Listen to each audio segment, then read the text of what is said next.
was so over. Oh, so over, so over. But now it's so back, baby. Let's fucking go. AEW back, so back. It's never been more back than it is right now.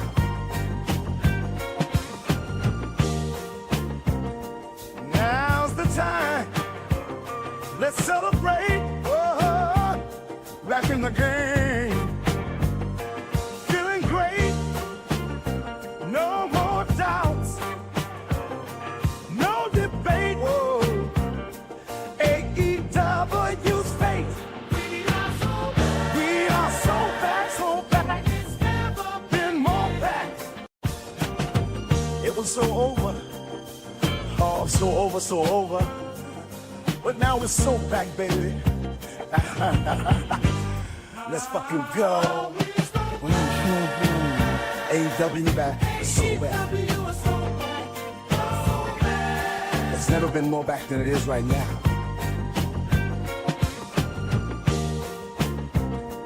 Now's the time. Let's celebrate. Whoa, back in the game. Feeling great. No more doubts. No debate. Whoa. AEW's faith. We are so back. We are so back, so back. It's never been more back. It was so over. Oh, so over, so over. But now it's so back, baby. Let's fucking go. AEW back, so back. It's never been more back than it is right now.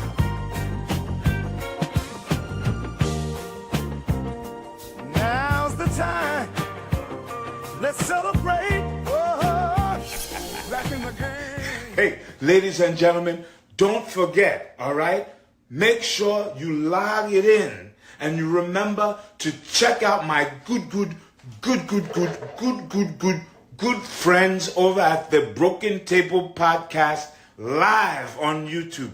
These are some of my good friends. They have some of the best topics going on. They're talking about a lot of good things. And also, they like to put over the Prince Nana dance. Hey, I swerve and I drive. I swerve and I drive. Hey.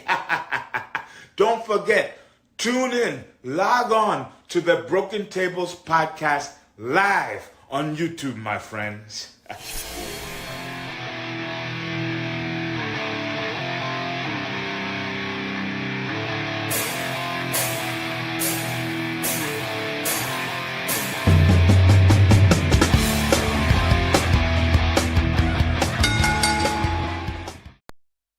What's going on, guys? Welcome to the Broken Tables Podcast. I am your host, Jeffrey Vegas, here as always with our co-host, Rome. How you doing tonight, sir? I'm about to obliterate your existence, Jeff. All right, I'd love to hear it. Bring it on. I learned this today, and I just don't know how to take it. So, the PlayStation 2, you're aware of the PlayStation 2, right? Yeah. Okay, yeah, great. I owned one. So, today, July 3rd, 2024, the PlayStation 2 is the same age now as the Atari 2600 was when the PS2 came out. That's a million years, Jeff. I know you've been around for like a million years. What? Because I remember. Man, PlayStation 2. I thought you were going to go farther back than that, like PlayStation 1 at the least, you know, maybe even PS2. like Nintendo 64, maybe, no. you know. Turn your camera a little bit to the left there. There you go. Is that good? A little more. A little more. Real quick here, we did our predictions for AEW Forbidden Door with NJPW there, and one of our viewers, Queen Nat, let's bring it up on.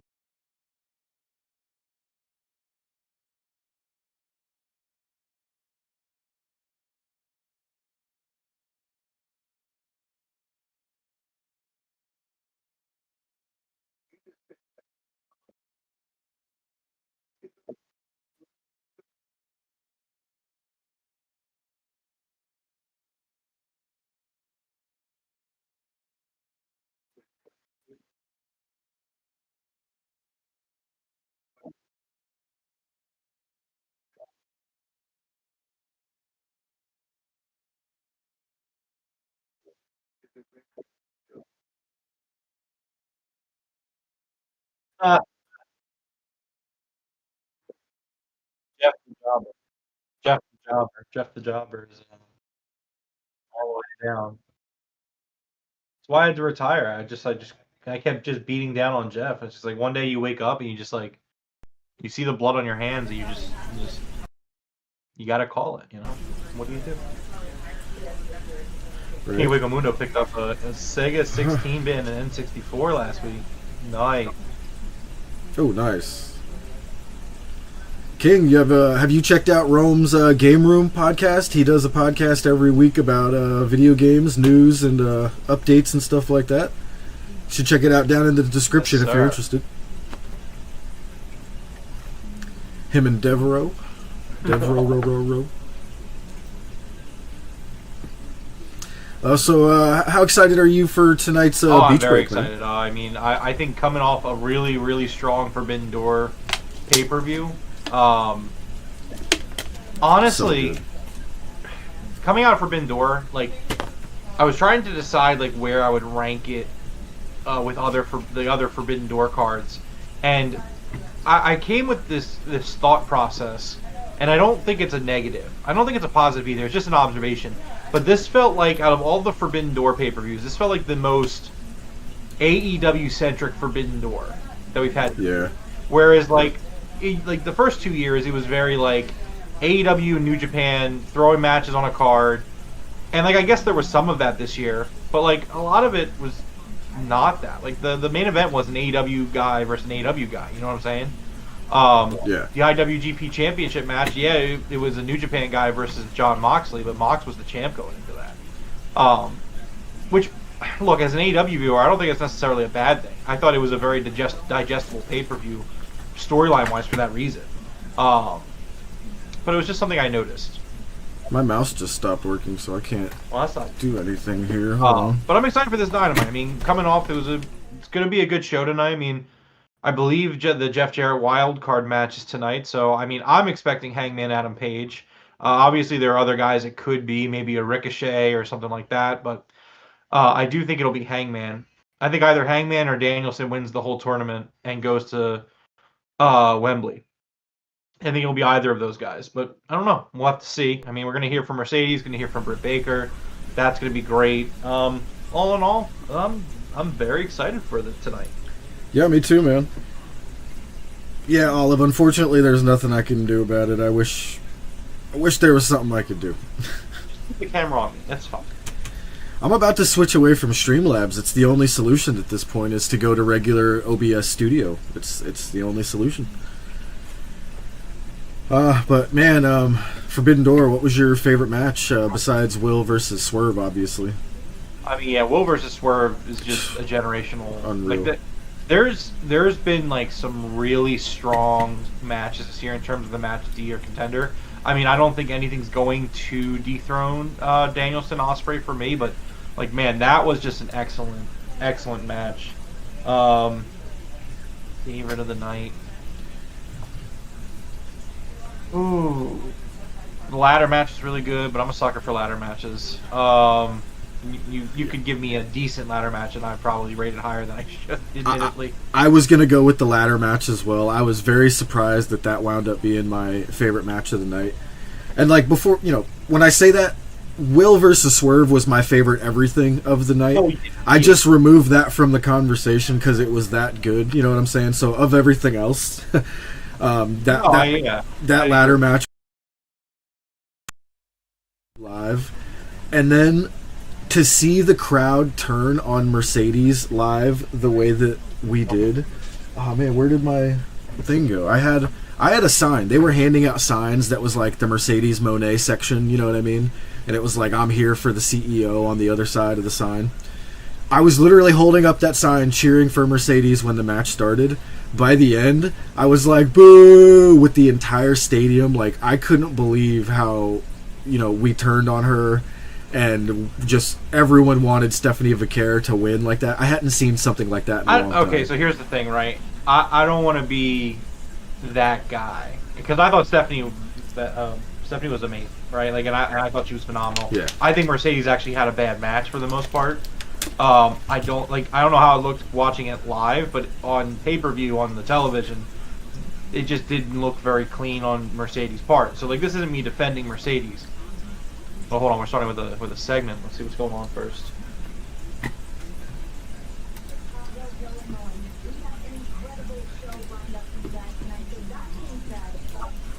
Renee Paquette.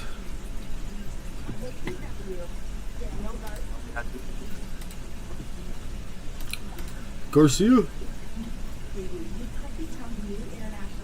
Live next on TBS.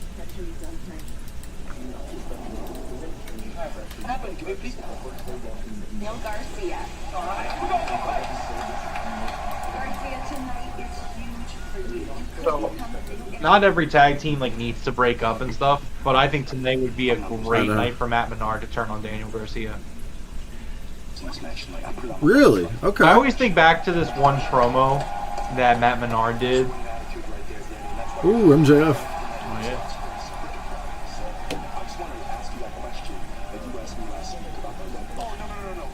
Yeah, Stephanie Vaquer got a special AEW contract deal that includes CMLL in there. It's pretty cool.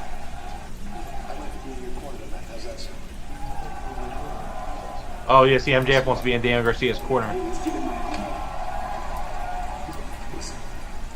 Danny Magic's not happy. I kind of thought you were fool. But after everything you've done for Danny the last few weeks, you're all right with me. Guys, let's get into it. This is Beach Break. Garcia just re-signed, staying in AEW. Let's go. Oh, look at that graphic for Beach Break. That shit look dope. Yeah. So anyway, so what I was saying was that crowd that turned on Mercedes, I think that really kind of was more about the New York-Boston thing. Yeah, it was. They were screaming, fuck the Celtics and fuck the Red Sox. So it's like, I thought that Forbidden Door crowd was actually kind of lame. Not that it was a quiet crowd, but it was definitely a lame crowd. Like a few of the guys kept starting CM Punk chants.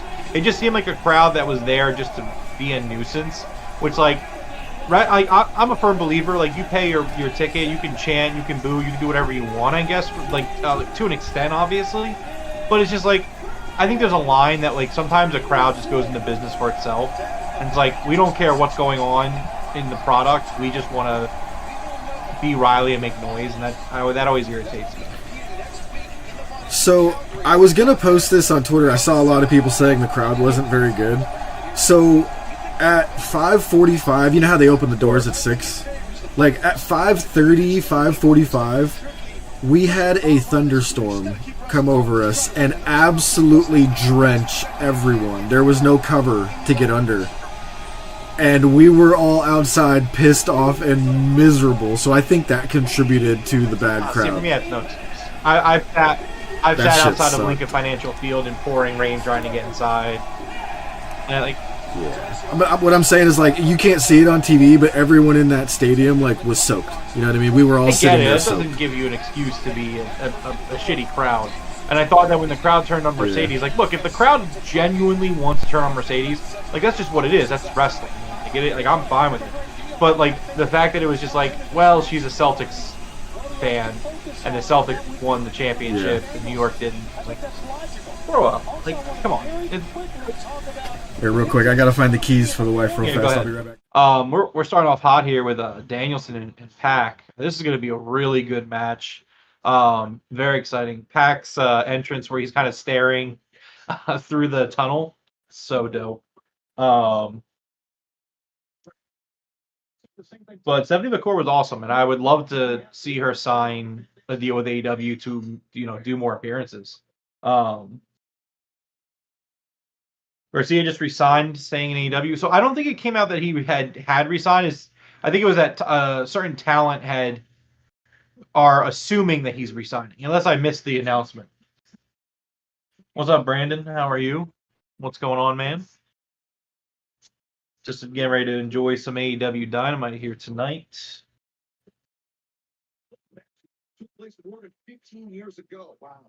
This is a good crowd. Where are we tonight? I forget where we are. I think they said it like 30 seconds ago. I missed it. Takeover, that puts a lot of torque on the neck. That's pure business. Because you're having a fat man roll, Andre, inverted Andre, in some circles of amateur wrestling with a fat man roll. And Taz Pack not only well first off the top rope, but that realizer submission, which targets the ball.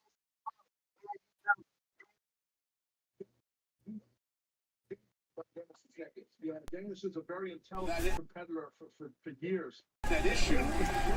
Oh, Brandon, it's going to be a great show. Shows how much pain that Danielson's really in. There we go. Here's the sign that they were handing Chicago, out. that's right. Thank you, King Quicamundo. Chicago's always a good crowd for them. Good wrestling crowd. I like Philadelphia in terms of wrestling crowd. I mean, is there anyone better? Two hands on one wrist, back. And now trying to grab at the chin of Pac to bring his neck around. But Pac turns underneath, maintains control of Danielson's wrist. You get a hold of someone's wrist, that joint, the wrist joint. Flip Flop Jeff had the sign. He was like, I've never liked Mercedes ever.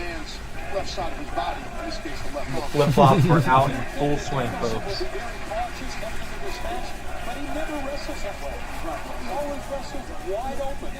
Snap versus Willow tonight too.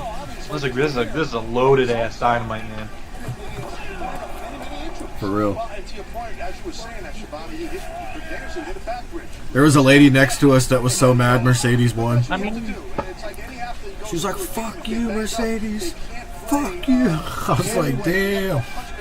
yeah, we'll see if the reaction carries over, but again, it just seemed a little whack for them to kind of just turn on her because of the whole boss. Like, which I get. Like, look, like, whenever a mouth breather from New Jersey is on my television screen, I can't take him seriously. So I totally understand. But like, you can't like let it do the whole show. Yo, what up, Nat? Nat, did you see you took third place in the Forbidden Door? You and Coach took third and fourth.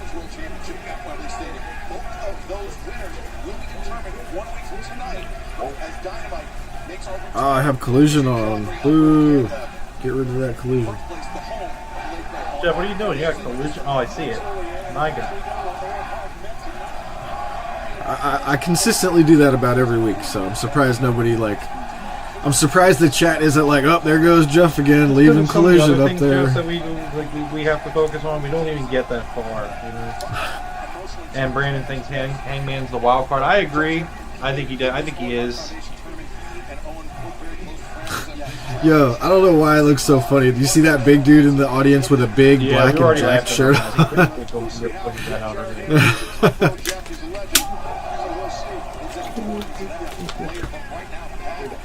Is that Will Hobbs? It is, right? Hangman is the wild card. Did they announce it yet, or is that what we're guessing? No, that's what we're assuming. Yeah, I would say. Nat didn't even look because that's what the champs do. The champs don't look.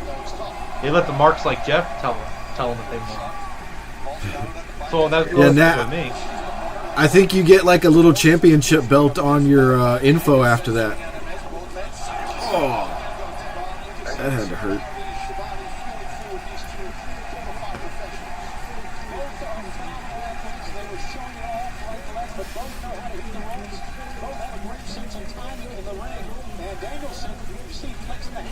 Some numbness, I believe, in that arm, in that hand. You see a wrestler do that with his hand, so it's usually an issue of numbness. Yeah, numbness, tingling in the hand. Yep. It's a really weird feeling. It's tough to explain. Is he clutching? It says you've had 3 belts. That means you've been in the top for 3 pay-per-views. Damn.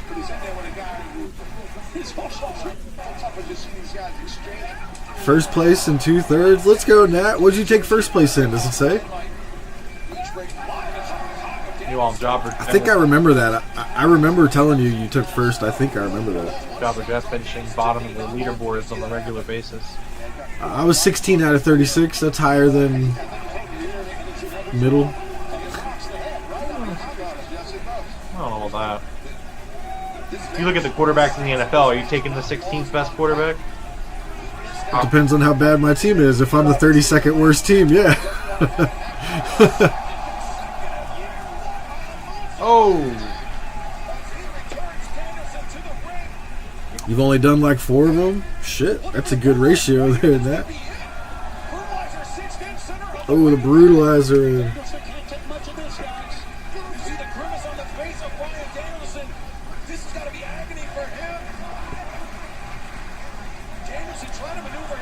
How you doing tonight, King?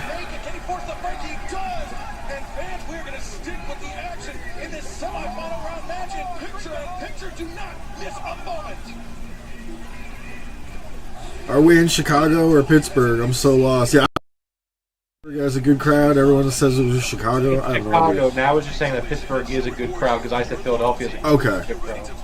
That makes sense. All right. Yeah. Wait, didn't Britt Baker say? Nope. We're going to Pittsburgh soon, though, right? Oh, I don't know. I just know it's Chicago tonight. I'm lost now too, King. Oh, your gold was for a GC. Okay. You don't even know the wrestlers on there.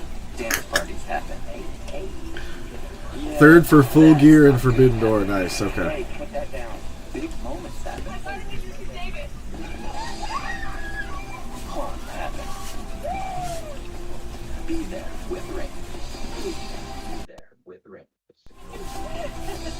Shop early Prime Day deals at Amazon.com. Phone call from the boss? Sorry. Oh yeah, Brandon. It's always a physical match with Danielson, and then you throw in Pac. I mean, nothing wrong with sticking it to the boss. Oh, well, you're gonna take that? Why would that concern me? Because you're aren't you the... Huh. We never actually discussed hierarchy. Okay, why don't we just stick to letting Dave know how much he can save when he bundles his home or auto with his boat or RV? Wait, I thought Jamie was the boss. Jamie was the boss. Ready for that round boss material! You really don't want people to think of feeding food like ours as spoiling their dogs. Good, real food is simple. Looks like food, smells like food. Mercedes is gonna have a double championship celebration. Now, I was wondering about the wild card. Like, do you think it could just be somebody out of left field? Like, isn't the British Bulldog's son a wrestler? Like, do you think it could be somebody like that who has, like, closer ties to Owen or something? Why would the Young Bucks choose the British Bulldog's son? Okay, you're right. They are the ones that chose the wild card. Alright, it's just too obvious. Well, no, because... Hold on, we got a video package for Hangman, right? Yeah, which is just to make you aware that where he's at mentally. That was a very mentally, I don't want to say disturbing, but it was a mentally disturbing shot. So it's like, look, man, I understand that, like, in wrestling, the swerve happens where, like, everything seems like it's lining up to be one thing, and then, you know, they just make it not that thing just for the sake of not doing that. But, like, all of the stars aligned for it to be Hangman Adam Page. I mean, between the whole ties to the Elite, the video package, Swerve being champion, Swerve versus Hangman just being a money match. Like, look, I know that we all want Danielson, myself included, want Danielson to be the guy to win the Owen, go to Wembley and win the championship. But I think that there is a extremely real chance that Hangman is the wild card, wins the tournament, and goes to face Swerve at Wembley. Or Danielson wins, and then that puts Hangman and Swerve back into their feud. I don't know. So all I know is how far. I was gonna say, so how far are we away from Wembley? Like 2 months. A little 2 months. That's a great amount of time to build. And so here's another thing. So the Swerve. Yeah, go ahead. So they just said they're going to officially announce the first member of Team AEW for Blood and Guts tonight. Ooh. Also, that's coming up too, so we know Hangman's return is imminent for that reason as well. Yeah. I don't know. I'm telling you, and like Swerve is going to be a part of Team AEW. It makes so much sense for Hangman to be on, the Elite. Like, there's just so many things that line up where it makes sense for it to be Hangman. Plus the fact that they're hardcore pushing Jeff Jarrett for the first time in his AEW run as a babyface tells you it's going to be somebody. Like, they want to get the reaction tonight that like, fuck whoever comes in and beats Jeff Jarrett. Yeah. And this man talking about Owen Hart in tears. Like, they cut down a 9-minute promo. That promo from 2 weeks ago was 9 minutes long. They posted it in its entirety on YouTube. This man is working as a babyface who wants to honor his dead best friend. Like, come on. There's no way Jeff Jarrett is winning this tournament and main eventing Wembley Stadium. It's just not happening. So, like, therefore, they are going to maximize off of this heat. And who better than Hangman, who's going to come back, and people aren't going to really... Because the way Hangman left off was kind of heel-ish. In a sense that people are going to be excited when they see Hangman. They're going to want to know, is this guy a face or a heel? They are going to establish tonight that whoever is beating Jeff Jarrett is a heel. Because like they're coming in and they're going to embarrass Jeff Jarrett and kick him out of the first round of Owen Hart's tournament. That makes sense. That makes a lot of sense. Like I said, obviously you can never 100% guarantee it, but the writing is so on the walls in so many different ways that I would think it's Hangman. Now, could they swerve us and maybe Danielson beats Hangman in the finals? Sure, they could do that. I mean, but I think it's just what it is. Swerve comes out and stops Hangman from winning. Oh, that would be sweet. And then the Elite use their push to force the match. Dude, that fucking elbow drop just looked nasty, dude. He like squished Danielson. Oh god, that's two of them. His lungs must be obliterated. Damn, someone on Twitter cooked Dave just now. He gets cooked like every day. Yeah, I know, but it was funny. So the NXT ratings are in, and they did like 500,000, like or something like that. It's like 520, not a good number. And Dave basically was like, "It's not a good rating, but it was a holiday, so it's a holiday week, so like that's going to affect things." And someone was like, "You sure you don't want to do an emergency pod about this, Dave?" And that was in light of AEW on Juneteenth, when they did Dynamite on Juneteenth. And the rating was like the lowest Dynamite ever. And like, even Tony Khan was talking to Dave on the podcast. It was like, why didn't you mention that it's a holiday? Like, the network's very happy with our numbers, and comparatively, like, TV was down in general because of the holiday. And he's like, why is it so special that we're on a holiday? But when the other guys are on a holiday and their ratings are low, it's like, oh, well, it's a holiday. And so, like, the guy was cooking him. He's like, "You sure you don't want to do an emergency podcast, Dave? Because you did one after the Dynamite ratings on Juneteenth." Real clown stuff. Well, I don't follow David. There's too much nonsense going on in wrestling media.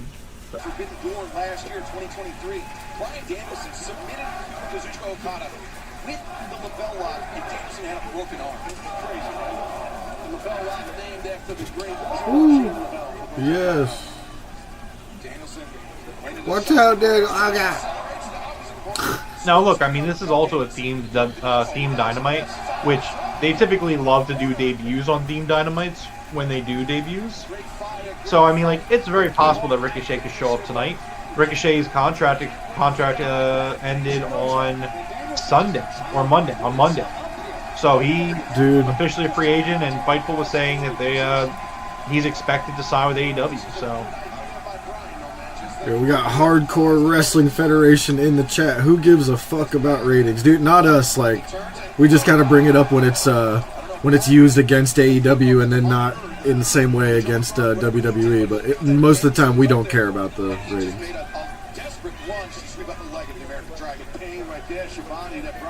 You're getting that chat for me. I don't see it. Yeah, it's weird. It's only on the podcast chat. It's not in my like actual chat. That is weird. Yeah, I don't see it. I mean, look, I think ratings matter to an extent. There's something you should look at if you want your show to grow. Do I sit here and doom and gloom over ratings? No. TV goes up, TV goes down. But I definitely think it's worth taking note of on a for trends and stuff like that.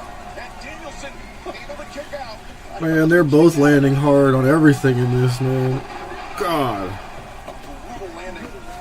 But King of Wiccamundo is correct, though. It's like the ratings don't always reflect the best product, and and that's factual. That's true. Oh. Always remember that popular and good are not they're not exclusively connected. Always remember that. Man, it's rare that I see him crash and burn on that Black Arrow. Oh, the Psycho knee. Good night. Oh, he can't pin him.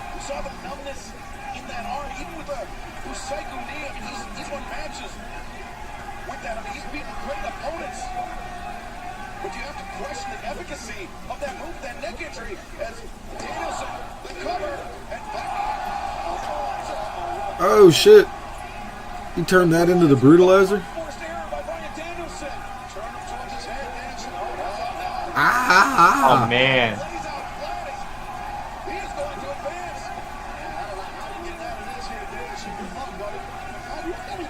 That looks like it sucks. Paul Turner's hand did hit the mat a third time, but we're not going to talk about that.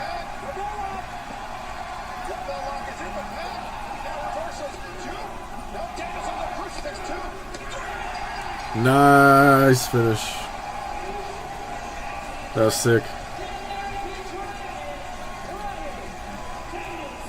Bryan Danielson. Yo, his match with Hechicero was badass too. At Forbidden Door. Yeah. You mean MJF? I'm sorry, MJF's here. What the heck? Why did I say Danielson? Who did Danielson face? He faced that guy from New Japan, didn't he? Sure, Grandpa. Let's get you to bed. All right. No, he fought Jesus. Shingo. Yeah, Shingo. Yeah.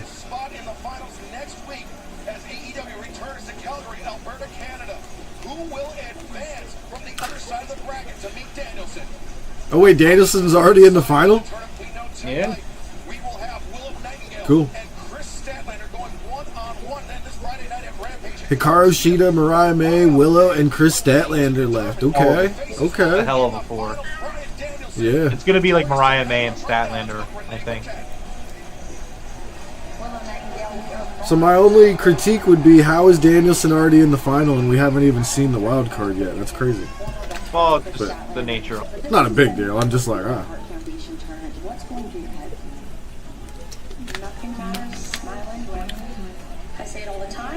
Is that cat on her arm painted like David Bowie? Perhaps.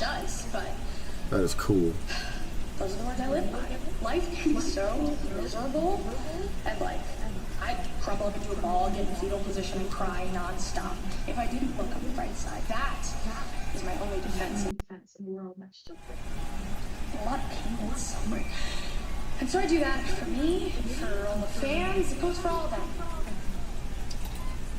For Chris Statlander. So, only half the way. You mock me because you didn't. So you just mock me. But smile anyway. It's for all the hard-working people who never get an inch of appreciation. Smile anyways for my very good friend, who unfortunately has been fighting through a real tough depression. He's got the devil in his bloodstream, but he's looking for the light day after day to make it to the next day.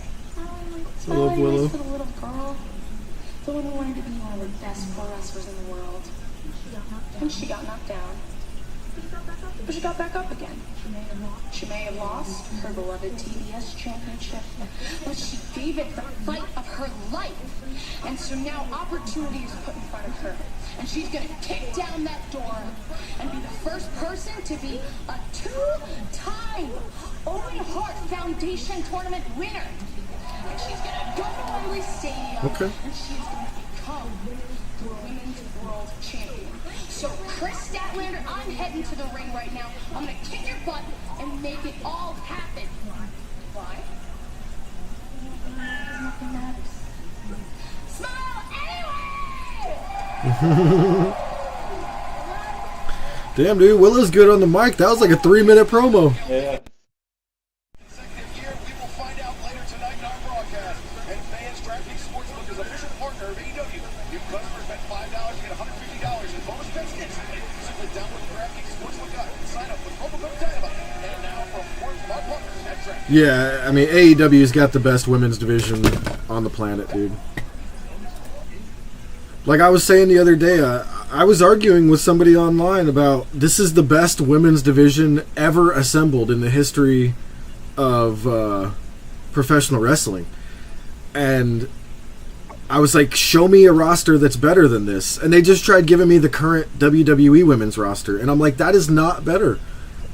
You could watch those two shows right now, and the women's division in AEW is way better. The stories are better. The matches are better.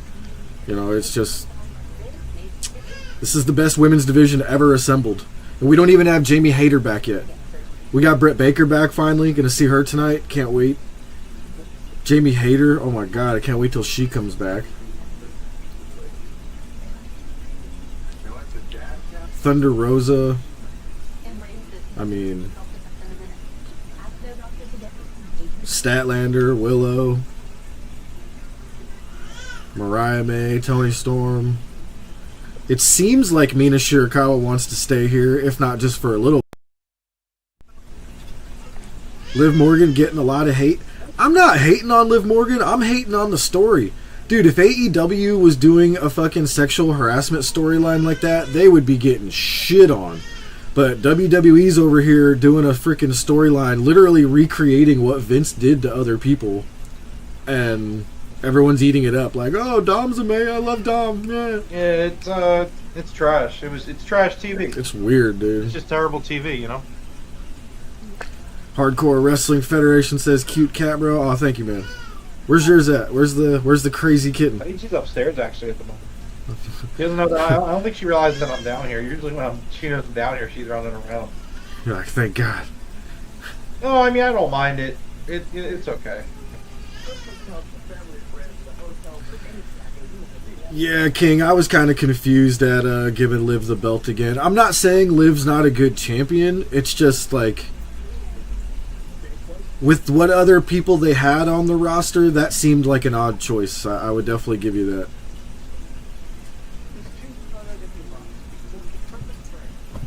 Olive says, facts, preach. Thank you, Olive. Like Rome says, every once in a while I have a decent opinion.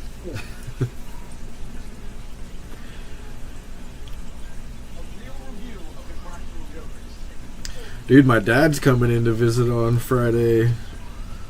Gonna go pick him up from the airport. He's gonna get to see the baby. Nice. I haven't seen my dad in like, I want to say like 8 years, 5, 6, 7, 8 years. That's awesome. Yeah, hardcore. That is crazy that Dominic and Don Callis are still getting that nuclear heat consistently. I'll give them that. But I still question Dominic's nuclear heat. It really sounds like it's pumped in.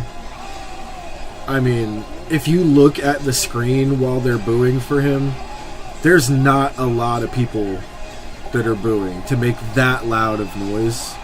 You know, they portray it like it's the loudest shit ever. And you would need like everybody for that. And it just doesn't look like it, you know. What are you doing?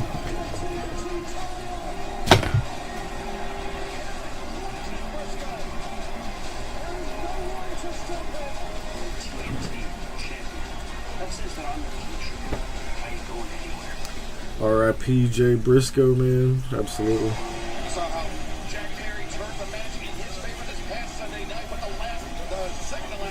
Oh, we got Mark Briscoe in the ring. Alright. I'm sorry, but I'm sticking firm to my opinion. We need to separate Ring of Honor from AEW. It's just... What's wrong with the Ring of Honor belt? Is it just me, or does it look like all like the paint? It's got like white. It's like white snakeskin now. Is that supposed to be snakeskin? I think it looks hideous. I thought it was either spray painted. Is it spray painted? Was he trying? Yeah, that looks horrible. Were they like trying to paint the belt and they messed it up? Like, that's my exact thing. These belts, there's too many. Listen, I don't want to say AEW has too many belts because they don't, but adding the Ring of Honor belts makes it too much. You know what I mean? I've said it before and I'll say it again. I'm okay with the Ring of Honor belts showing up on AEW, like as the wrestler showing up. Why are we? But like, see, I hate being this guy. But it's like, my God, does Mark Briscoe get a lot of AEW television time? Yeah. It's just he just doesn't click with me. And I hate to be that guy, week in and week out. But it's like, man, this dude gets a lot of TV time, and it just doesn't click with me. I don't hate him. It just doesn't click with me. It's tough for me because I was a huge Briscoe Brothers fan. So like seeing him, you know, I still love the guy. It's just I would rather he's on Ring of Honor and be like a big deal over there. It just feels like he's just a Ring of Honor guy hopping over to Dynamite to me. You know what I mean? CM Punk said he's Jack Perry's biggest fan. Good. Wonder how long CM Punk's contract is with WWE. Jack Perry just attacked Mark Briscoe. Oh! Wait, is Mark Briscoe going to be on Team AEW? Yeah, he is, isn't he? He is. The Ring of Honor World Champion Listen, on Team AEW. You gotta love it. For a blood and guts match, I'm okay with it. No, I'm not. I want Team AEW to be like 5 of like the top guys that represent AEW. Well, it looks like it's going to be Kyle O'Reilly.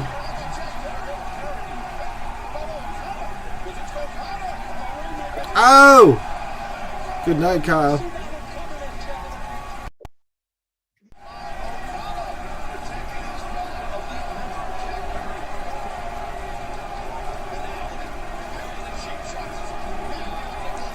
Dude, at the Forbidden Door, I want you to take a guess how much a single AEW Tag Team Championship belt costs. $100. Oh, wait, no. The belt? Yeah, $550. the actual AEW Tag Team belt, but just one of them. Just $550, I would assume. $1,000. Really? That's surprising. I was like, what the? I was like, is that for both belts? He's like, no, it's just for one. I was like, what? Where the Acclaimed at? Good. Hopefully this is them writing the Oh, Mark eats the EVP trigger. Write them off, please. I want the Blood and Guts to be like everybody with a belt. I like it. Like the Acclaimed have a better argument to be on Team AEW for the Blood and Guts. Like I'm okay with the Acclaimed being on Team AEW. Those are like. So are we gonna get all 3 of the Acclaimed and Kyle O'Reilly? How many is it gonna be? 4 or 5 on each team? 5. Yeah, I think it's going to be the Acclaimed and Swerve Strickland on Team AEW at least. Maybe Danielson, maybe. Again, I don't know, man. I just don't think Mark Briscoe's a good fit for what I would expect from Team AEW. Like, this guy's... Yeah, he just got announced. Fuck off. That's so... It looks, and there's only 4 of them. Okay, there's a 5th like silhouette. I see. Be the 5th. Hangman's gonna be the 5th. I hate that. For the record, I think that's just baffling to me. On this roster of guys you have, why is Mark Briscoe in this match? He's spent so like.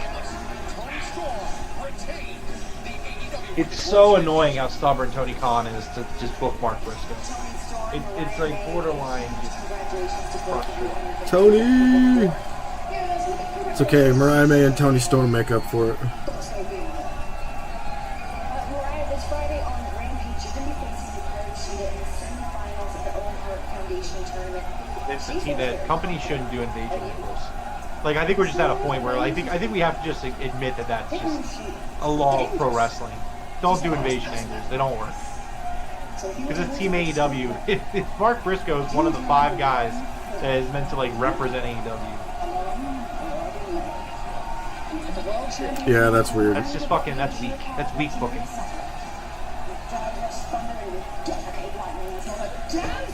Dude, the whole Tony Storm and Mariah May and Mina Shirakawa saga at Forbidden Door was so great.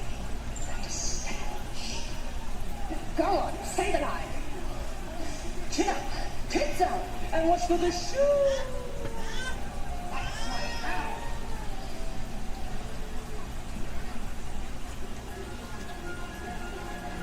Gentlemen, get out of your seats and get on your feet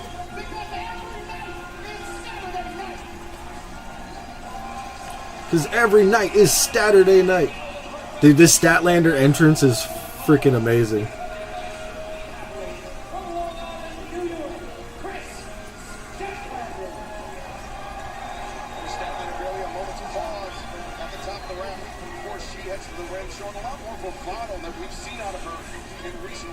Mark Briscoe's the GOAT, says Hardcore Wrestling Federation. Like I said, I love Mark Briscoe. It's just that's not a spot that I want to see him in. I want him featured on Ring of Honor, you know what I mean? Like, when he's in AEW, he's just kind of like a mid-carder for me. Here's my problem, right? And I'm just being honest, right? I think the Briscoes are like one of the greatest of all time. And I don't want to be this guy because I don't hate Mark Briscoe. And I don't want it to be twisted. I don't hate the guy. But it's just like, I just think that there is such I think he's so overbooked. I don't think he's as like his act just does not click with me at all. Like chuckle worthy, sure, but like I don't know, like. I agree. That is what he is for me. He's a chuckle moment in the match. You just feel like I feel like a dickhead for having this stance, but like I mean I can't help it. It's just how I feel. Where it's just like I just think like the guy doesn't click for me. The guy for me personally, like if not a tag team wrestler, he's a mid carder at best. And I just think Tony Khan has overly booked him. I mean like I can understand him being the ROH World Champion. I can understand that and I can accept that. I don't think it's not what I would do. But I get it. But then, like, this dude's on AEW TV every single week, week in, week out. I don't think he's as good as the amount of TV time he's getting. And then now you have this blood and guts match, and you're doing Team AEW versus the Elite. And, like, I would expect Team AEW to be 5 guys who have been, like, vital to the brand, exemplify AEW. Like, I'm talking, like, maybe some of the pillars. Maybe Darby might be hurt again, so probably not Darby. But like a Darby, an MJF, I think Swerve will be one of them. Like I can argue the Acclaim because they're homegrown. They've been on AEW for 4 or 5 years, whatever, and like they've been killing it, right?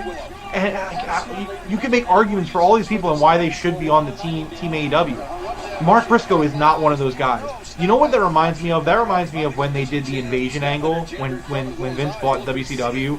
And they're like, oh my god, WCW and ECW are invading WWF. And then, like, who do they have on WCW? It was like a bunch of the lower mid-carders.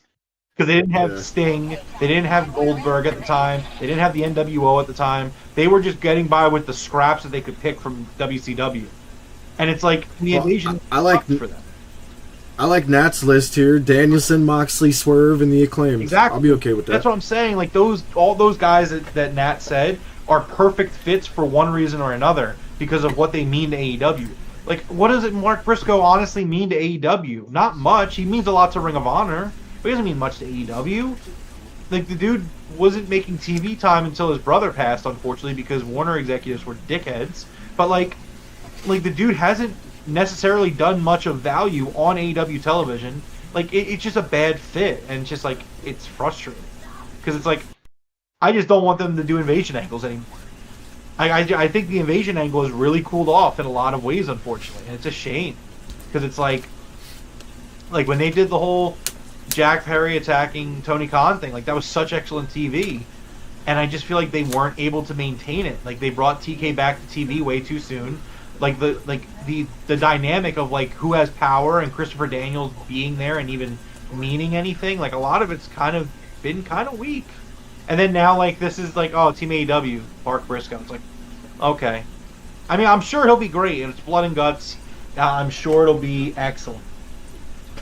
Like I said, I love Mark Briscoe, but he's the Ring of Honor champion. And for him to be the first member of Team AEW is just weird, you know? I get it. And again, like, I'm not even really hating on the guy. I'm not trying to hate on the guy. But, like, I also disagree with King of Picomundo saying that Mark Briscoe can't have a bad match. I've been extremely underwhelmed by Mark Briscoe matches in the past. Remember the Mark Briscoe, Jeff Jarrett, Street Fight or whatever that was. That match was terrible. That was fucking atrocious. Like, that was one of the worst matches I think AEW's ever put on personally. It was a mess. But like, yeah, I don't know. And then I get like Olive saying Briscoe is the reason I click on ROH. Here's the thing: if this was like Team Ring of Honor versus the Elite, 100% Mark Briscoe makes sense because of what he means to Ring of Honor. Like we're talking about, and Jeff, you were saying it like 10 minutes ago. Like we're all about this separation of Ring of Honor and AEW and like how it should be there. It's like, well, it doesn't feel like there's one right there because I don't think Mark Briscoe's legacy in AEW justifies him being on this team defending AEW. Like, why are we even calling it Team AEW at this point? Like, just have it be the Elite feuding with a bunch of guys. Like, who cares? That's essentially what it is. Nat says if it was ROH versus AEW, you could have Mark involved. Exactly. Yeah. Like, it sucks. Like again, I don't want to be that guy. I know that Mark Briscoe is like generally loved, and I hate to be that guy. Like, it would almost be better if they called it Team Tony Khan versus the Elite. You know what I mean? Like, at that point, like, something, but, like, I don't know. It's just... I just feel like there was there no better options? Tony Khan's sitting there with the AEW roster in front of him, and, like, he's tasked with booking this match and, like, putting together 5 guys who exemplify AEW, and, like, you're going to pick Mark Briscoe over, like... There's a few names that I'm just, like, are going to be left off, and it's, like... Well, the first thing that comes to mind is someone who just got a freaking tattoo on themselves, you know, bet on yourself with an AEW chip. You think he might want to be, you know, one of the top guys fighting for Team AEW. And for that, like, okay, so I'll even do one further. MJF, by the way. Yeah, I know. And I agree. I think that's a home run right there. MJF should absolutely be on Team AEW. But I'll say this as well, just to make it so it's not about just Mark Briscoe. That was making me feel like they were about to put Kyle O'Reilly on the team too, because Kyle O'Reilly got attacked as well. Kyle O'Reilly would also be a terrible choice for Team AEW, for the record. Like, that's a dude that, like, not his fault, but has been plagued with injuries for his entire AEW run. And outside of a clean win over John Moxley, like, and I think he's phenomenal, very talented guy. Like, much different than he's great. Does he fit Team AEW? Absolutely not. It just doesn't work.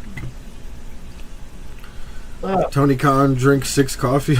He just drinks coffee constantly, man. He's one of those billionaires that doesn't sleep. That's how they do it. Like, I'm sure this Blood and Guts is going to be great, but my hype for the Blood and Guts match has legitimately, like, plummeted in terms of, like, the build. I'm just like, okay. Yeah. So I don't, like, okay, this is... We'll see what happens. Like, no, it just tells me, it's like, okay, well, so I'll just wait for the match then. Like, I'm sure the match is going to be great, but we're just throwing... It always is, but yeah, I see what you're saying. Yeah, it doesn't excuse it, though, because we still have to do 4 weeks of TV, or I guess what, it's the 21st? We still have to do like 3 weeks of TV to get there. So like, it's not an excuse. I was just like, okay. What if somebody injures Mark and he can't compete, and we get Kenny Omega returning? Yeah, for sure. I mean, I guess we could theoretically get that, but I don't think Tony Khan usually books that way. So like, I'm going to assume that's not going to happen. I'm just hoping maybe the fans can change Tony's mind and we could get an audible for once. I don't think the fans are going to change his mind because I think a lot of fans like Mark Briscoe. A lot of fans do. I definitely acknowledge that I'm in a minority here, but it's just like, okay, well, this storyline has just continued to have questionable moment after questionable moments, and Mark Briscoe is just the latest. Oh God! Suplex off the middle rope. Oof. It's also like really out of left field. Like, I know that he was in the ladder match with Jack Perry last night, but like, other than that, he's had no interactions with the Elite, right? So why is he so like, Jack attacked him? Oh shit! This is dumb. It's bad booking. Very bad booking. Hell yeah, this is a good match, Macho. Willow's freaking amazing. So is Statlander, but love me some Willow. I remember the first time we saw Willow, I was just like, this girl has it. Whatever it is, she has it. This girl's going to be a star.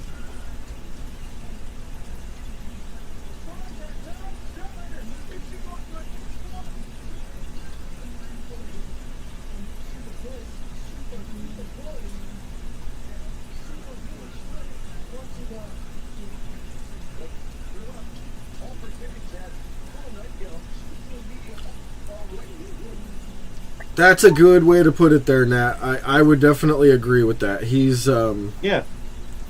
He is our truth. I would agree with that.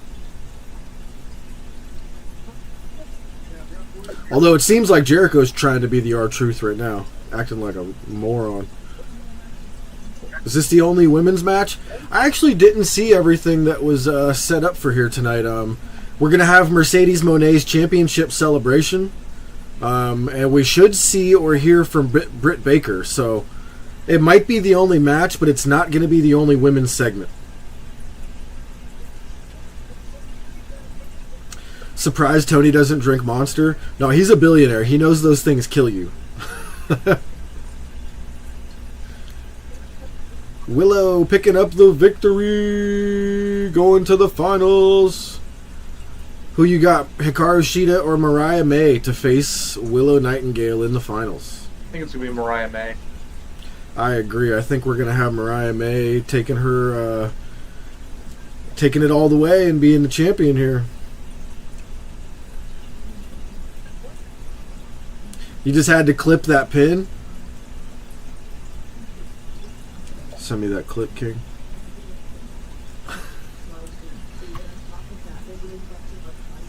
It's the entire team slap nuts.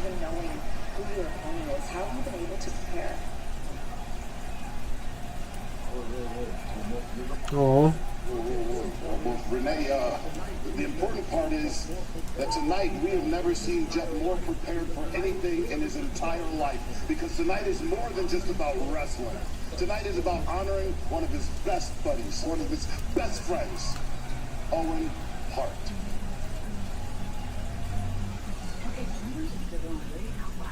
Okay, someone just did laundry. No, I You know, when we talk about placeholder champions, I think Willow is definitely a placeholder. I think Mariah May is going to win the Owen and face Toni Storm at All In. Or something down that line. Britt Baker versus Becky Lynch. Whew. Listen, I know it would be fantastic for Becky Lynch to show up in AEW, but the chances of that are about as slim as can be. She just is taking some time off, and she's just going to use this to get more money from the WWE.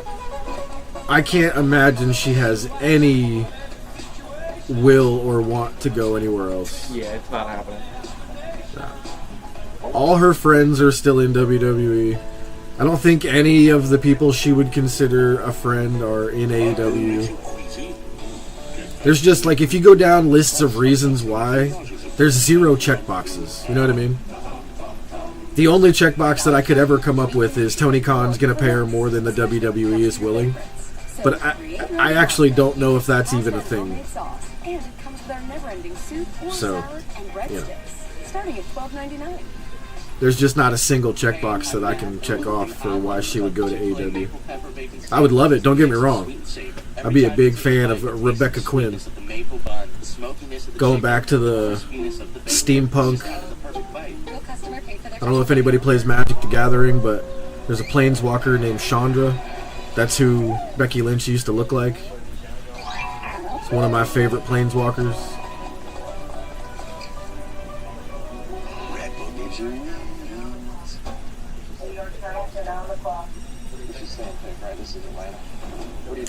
Hey, we're trying to close in on 1,000 subscribers before All In. If you guys have not hit the subscribe button, please do so now. Drop an elbow on that subscribe button, please. We can try to hit 1,000 before All In. And for any of our new subscribers that are watching, I'm going to show you when we hit 1,000, we are going to be doing a giveaway of what is inside this Leaf Heroes of Wrestling 2023. So there is one autograph card in this box. It is a whole host of wrestlers that it could be. This could be Hulk Hogan, Ric Flair, Cody Rhodes, Chris Jericho, Bret Hart, Mercedes. It would be Sasha Banks' autograph from 2023. I believe Sting is in here, and there's a huge list that I actually don't have sitting in front of me, but we're going to be giving this away, and we'll probably be giving away a couple of AEW figures as well on the same night when we hit 1,000. So please, if you haven't, drop an elbow on that subscribe button. And I'll say this. I'm making an announcement now without clearing it with Jeff. If we hit 1,000 subscribers before All In, I will hit Jeff with a steel chair. What? Good luck with that. You don't think we can hit 1,000 subscribers? Okay, well, that's all for the name. D M D. The doctor will see you now, baby. Oh, she's showing off those abs, dude. She looks incredible, and she knows it. We can see those abs from. We can see those abs from our seats when we were sitting there. Everybody around us was like, "Oh my God, she looks incredible."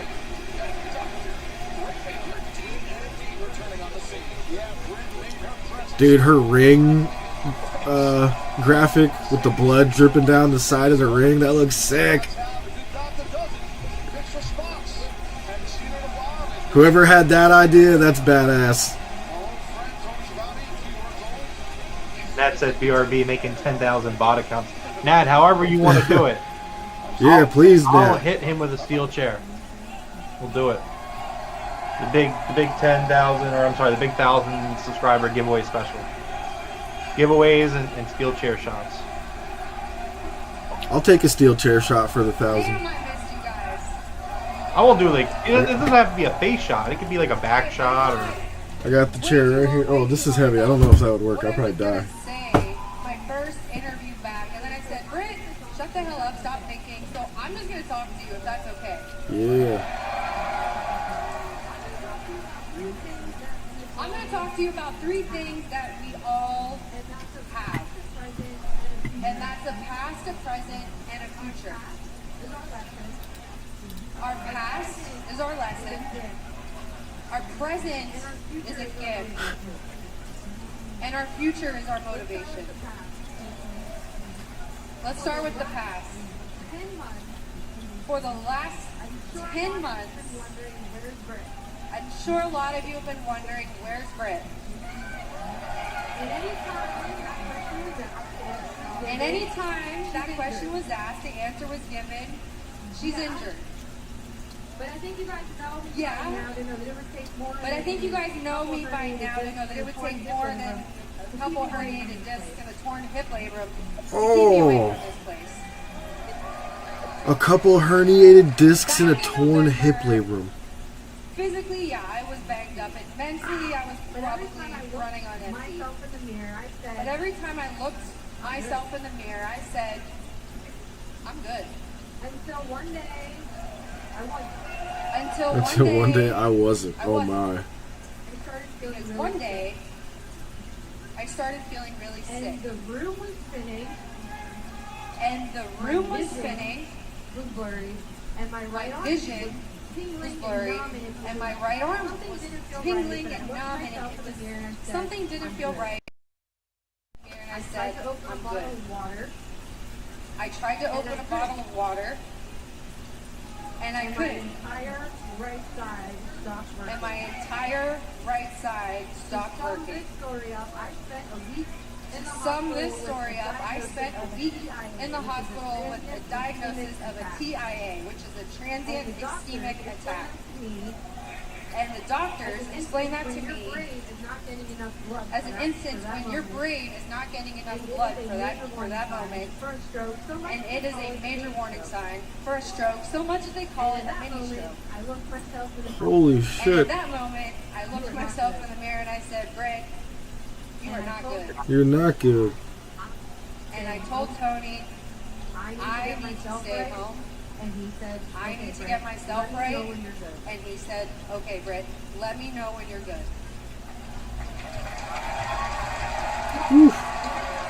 That brought tears to my eyes. Let's jump to the present. I'm here, I'm cleared, and I'm healthy. I'm here, I'm cleared, and I'm healthy. Yeah. I have to be honest with you guys, in my entire professional wrestling To be honest with you guys, in my entire professional wrestling career, I was never more nervous than I was Sunday night at Forbidden Door. You're probably wondering why. All you did was stand at the top of the ramp. I was never more unsure of myself. I was never more unsure of myself. I never doubted myself more. Because I didn't know if anyone was going to give a damn that I was about to walk through that tunnel. Yeah, right. And you're cheering right now because you all have felt that. You have felt the fear of rejection. And it's irrational, but it's persistent as hell. The fear of rejection is often worse than the rejection itself. But vulnerability is showing up even when we have no control over what's going to happen. And so I needed professional wrestling, when I needed all elite wrestling, when I needed you. You welcomed me back with open arms and D&D chants. That pop was so loud.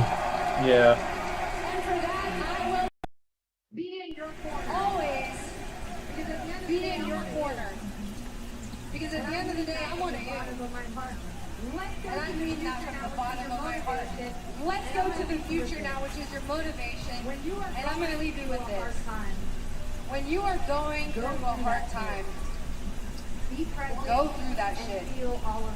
Be present and feel all of it. Because if you do, it's going to make it that much better when you get to the other side. And you will. We all will. Because we all possess the impulse to be elite. And speaking of elite, I have to bring this up because I heard we have a new female face of all elite wrestling. And it must be so rewarding for her to be able to call herself that after shedding blood, sweat, and tears in this very ring and building this company from the ground up. That must feel great for her, right?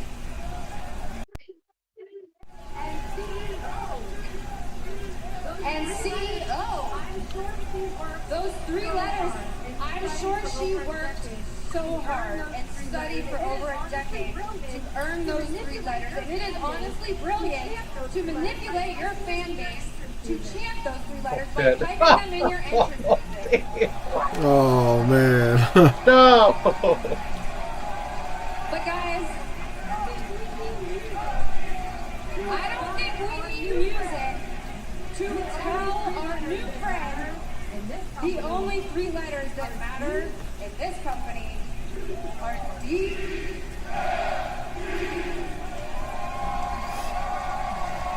Yeah, my timing on that button was perfect.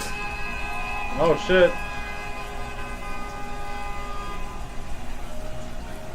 Big ol' Escalade, or I'm sorry, Explorer.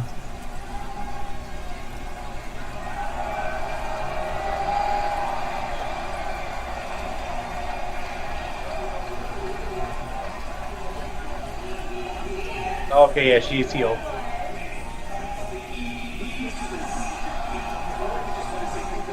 Yeah. King.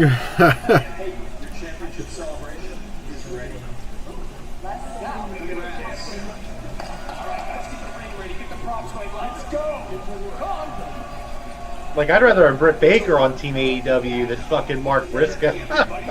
Dang.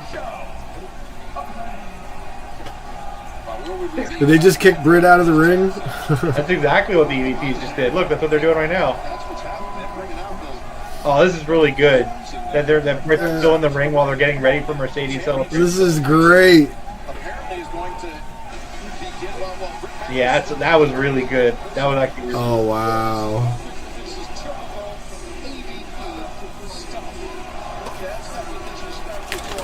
CEO, CEO, CEO, CEO, CEO, CEO. Problem is, everyone's like, "Oh, Rome, why are you always so mean to Jeff?" It's like, because he does it. It's true. The things they say are true. He flip flops like crazy. I'm gonna go get a pair of flip flops and like start putting my feet up when. Please don't do that. You can just wave the flip flops around with your hands. I don't need to see your feet. I don't think anybody wants to see your feet. Oh, I'm wearing socks. You know, I would be the guy with socks and flip flops on. It's also not good. I think flip flops are a lose battle to win.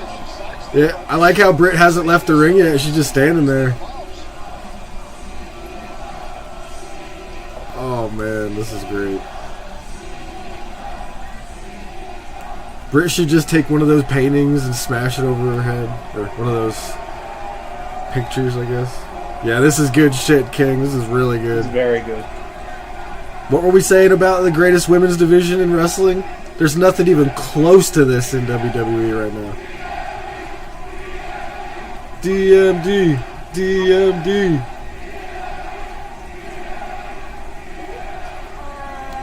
And Mercedes is the perfect heel for this. Britt, did I interrupt something? Because Chicago! It's time to celebrate with your double champion, Mercedes Monday. Mercedes Monday. I get it. I outshine your moment at Forbidden Door, so now you're trying to outshine mine. Britt, what you do is so irrelevant to me. If you want to talk about Forbidden Door, let's talk about it. The place, the pay-per-view I made famous when I became a double champion. This is the new Hogan Macho. I like that olive. You know, Britt, I should have known you tried to come out here and steal my spotlight. Oh, wow. Woo. Chicago's brutal. Oh, man. I want you to get a real good look. Man, a bunch of punks in Chicago, you know? Yo, and TBS was like, don't touch it. I heard every word of that. Ooh, you see the redhead in the front row biting her lip. All in, Mercedes. I wrestled at the first All In right here in Chicago.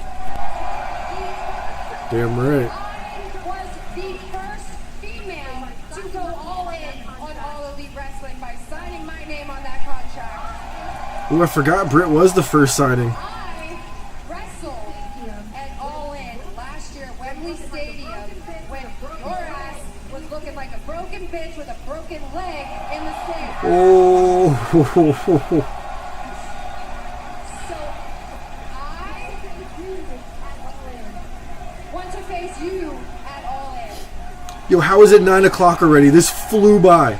What the hell? Oh, shit. This is so good.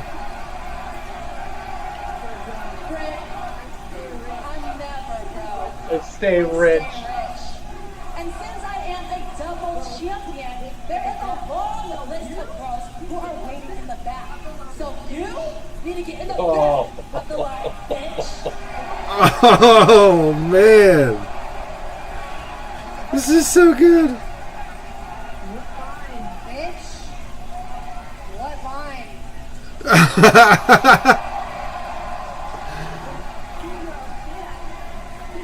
Well, I see you're a fan, so you obviously know what I'm going to say next. There's a price to pay when you mess with Mercedes Monday. Holy shit, what a segment.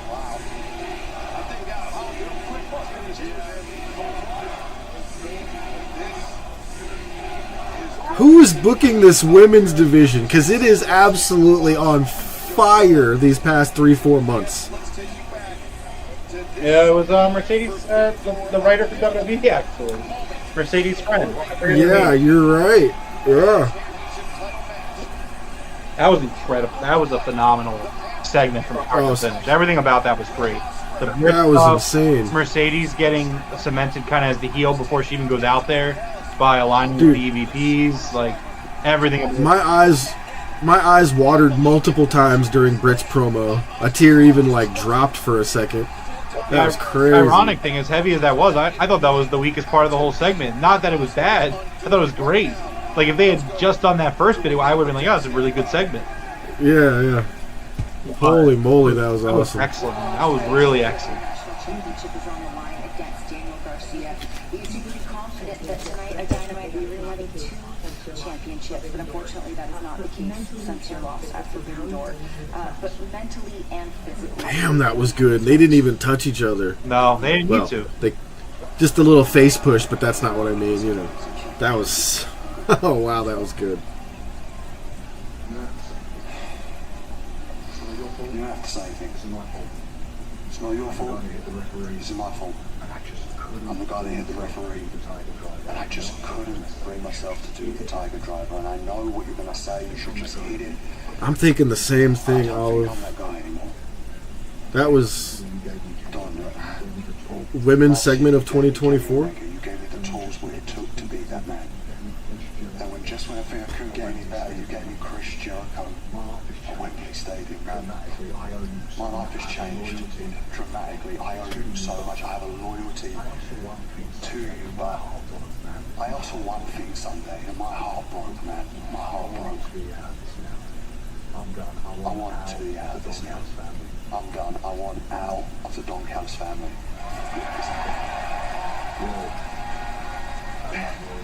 You know, Nobody leaves the family. I'm not normally in the habit of letting people out of signed agreements with me. But I don't know, man. I'm so proud of you and what you've done with your life and what you've done. All bullshit. No, Will. Yeah, absolutely. I'm happy to do you the favor. Will Hobbs versus Thank you. And Will Ospreay confirmed. one day, I'll ask you for a favor. One day I might ask for a favor. Come here. I like that. Okay. The world champion. I think it's bullshit, though. Oh, shit. All the best. Come on, Kyle. Come on, Kyle. Oh yeah, this is gonna be the. Well, yeah, because Fletcher signed the agreement, too, to be with the Don Callis family. He's not going to let Kyle Fletcher go. I can't believe how fast this is flying by. That segment was insane. Jeff, you just fucking jinxed it. Now we got to do a Jericho segment. Damn it, Jeff. Everybody F in the chat for Jeff ruining this perfect Dynamite. Listen, this was not my fault. Jeff, King put it in the chat first. Jeff, you were like, I blame King. Look at the chat. It's going by King said it first. This guy's moving so fast, man. Chris Jericho. Tony Khan's like, all right, yeah, we gotta slow it down. We gotta turn it down a notch. Toss Chris Jericho out there. Oh my God, does he have a clipboard? Is Chris Jericho about to do another list? Oh. What's with all the security?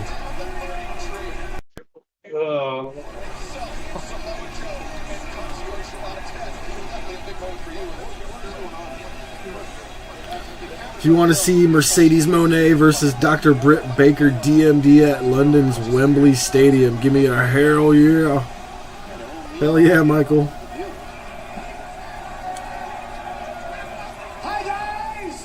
It's an inside rib. I mean, I get it. It's just I'm already so sick of Jericho that it's almost no matter what he does, I'd be... No. I've just been force-fed Jericho like a song on the radio. It's been played way too many times in 2024, that's all. It doesn't do anything of significance, man. It's just lame. And has he got a list here? We're going to do another list. The list of the learning tree. But even worse was Taz, who's supposed to be an unbiased announcer. Instead, he's standing and clapping and cheering for Okay, that's kind of funny, actually. Alright. Calling Taz a mark is really funny. I'll give him that. I gotta give it. That's pretty funny. I spoke to Matthew and Nicholas Jackson. Olive says, you're a branch, you're an olive branch. There you go. Change your name, Olive. Olive branch from the Jericho tree, or from the learning tree. And Matthew and Nicholas granted me this executive order that says, Taz, you are relieved from your announced duties for the rest of the What?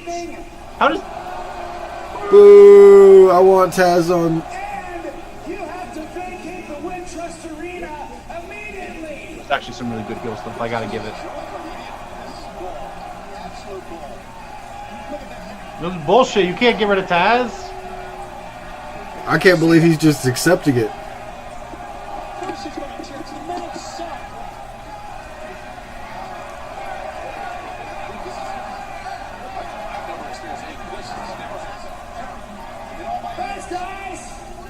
Thanks, guys. Bye, Taz.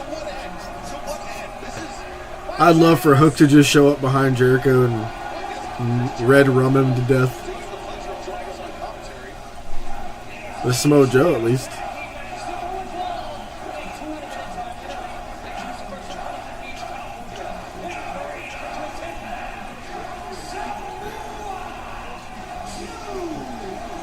Samoa Joe doing some of the best work of his career. Let's not forget WWE fired this guy twice.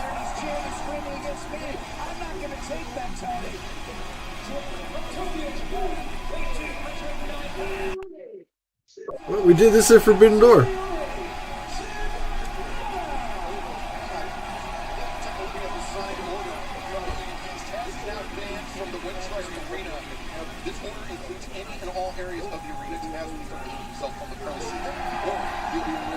It's the Hook signal. Yo, have you ever seen Lego Batman movie? I've seen bits of it. I just saw it for the first time the other day. That shit is so funny. I was dying. You know what, Jeff? Actually, I do have a bone to pick with you because we've had discussions in the past about the Star Wars show, The Acolyte, right?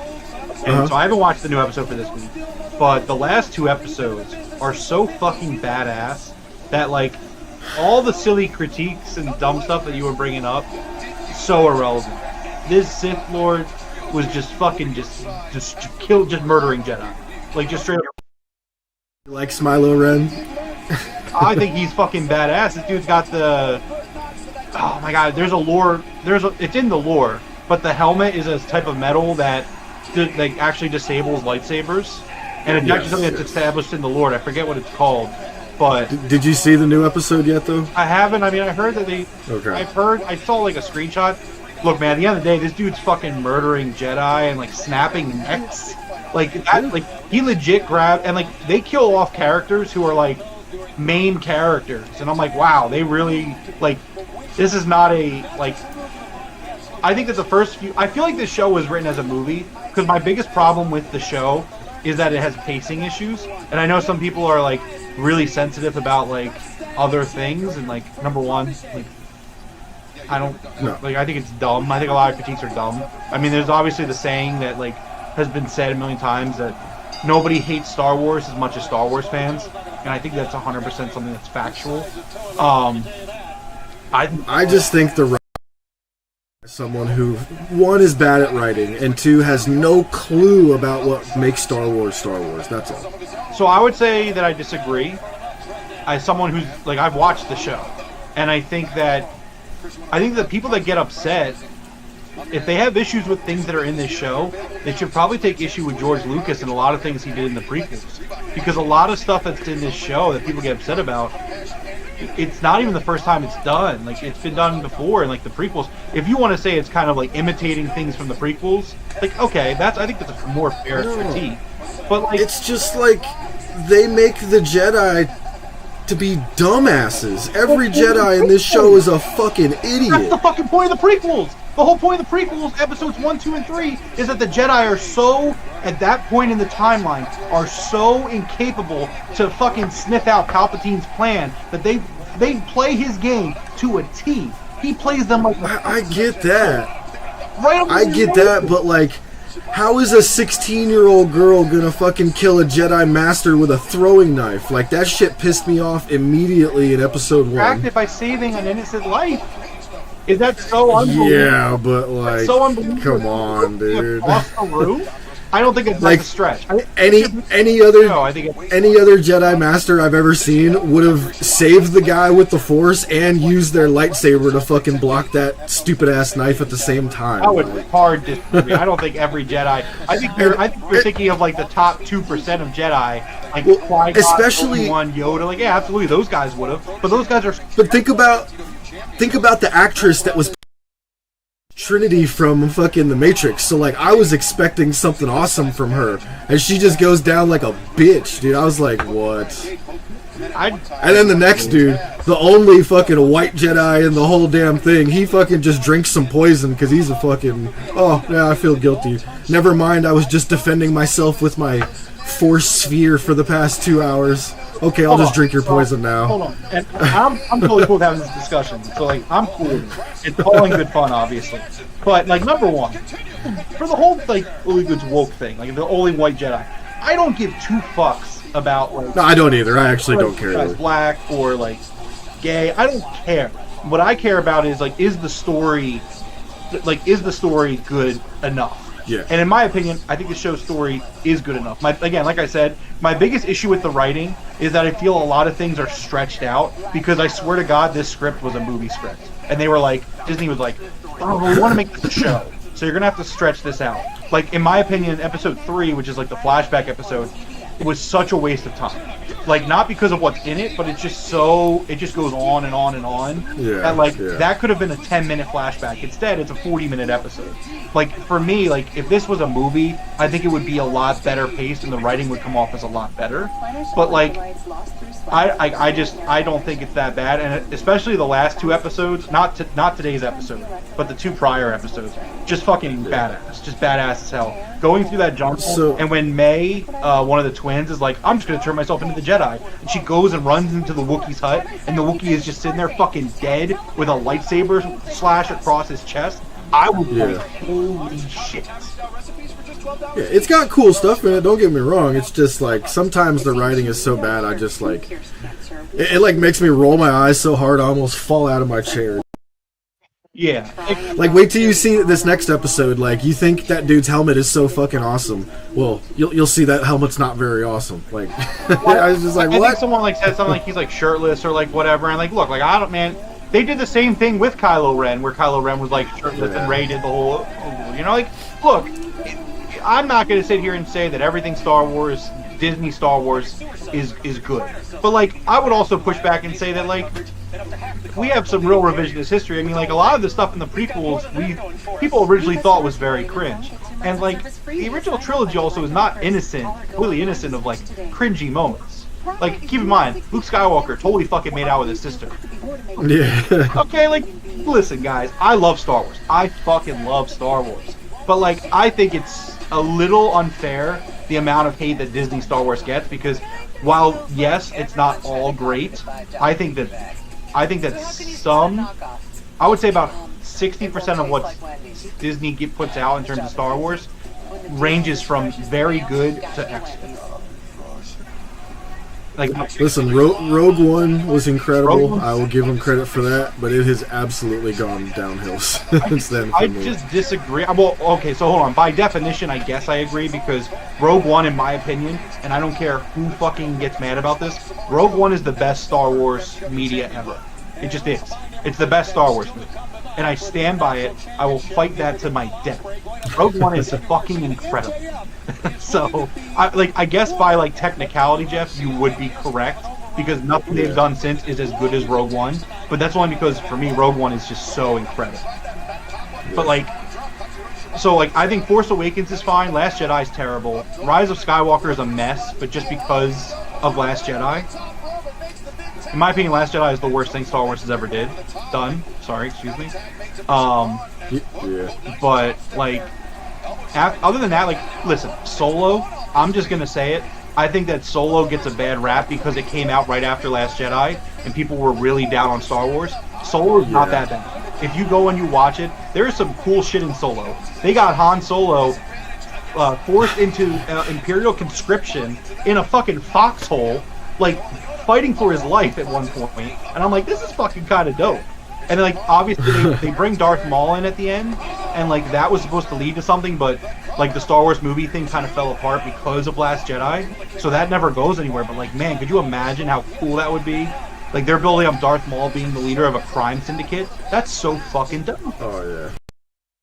I've actually wanted to ask you this for a while. So, I'm a firm believer that Jar Jar Binks was meant to be a Jedi Master. Do you know the whole theory behind all of this? Yeah, he's a Sith Lord. Yeah. So what? Yeah, Sith Lord. So what's your opinion on that? Like, let's say it were true. What? And if they did like go through with it, would you have enjoyed that? Honestly, no. And that's what I mean when I say that like not all Star Wars pre-Disney is great. Like here's the thing. I think that there are a lot of weirdos and sickos out there, like not good sickos, but like bad sickos. Like threatening that actor for existing is fucking disgusting. For me, Jar Jar Binks is mostly miss. Like, he has his moments in episode 1 where I'm like, okay, I can justify him existing. But like, yeah, no, he is pretty cringe. Like he's not great. No. You know what I mean?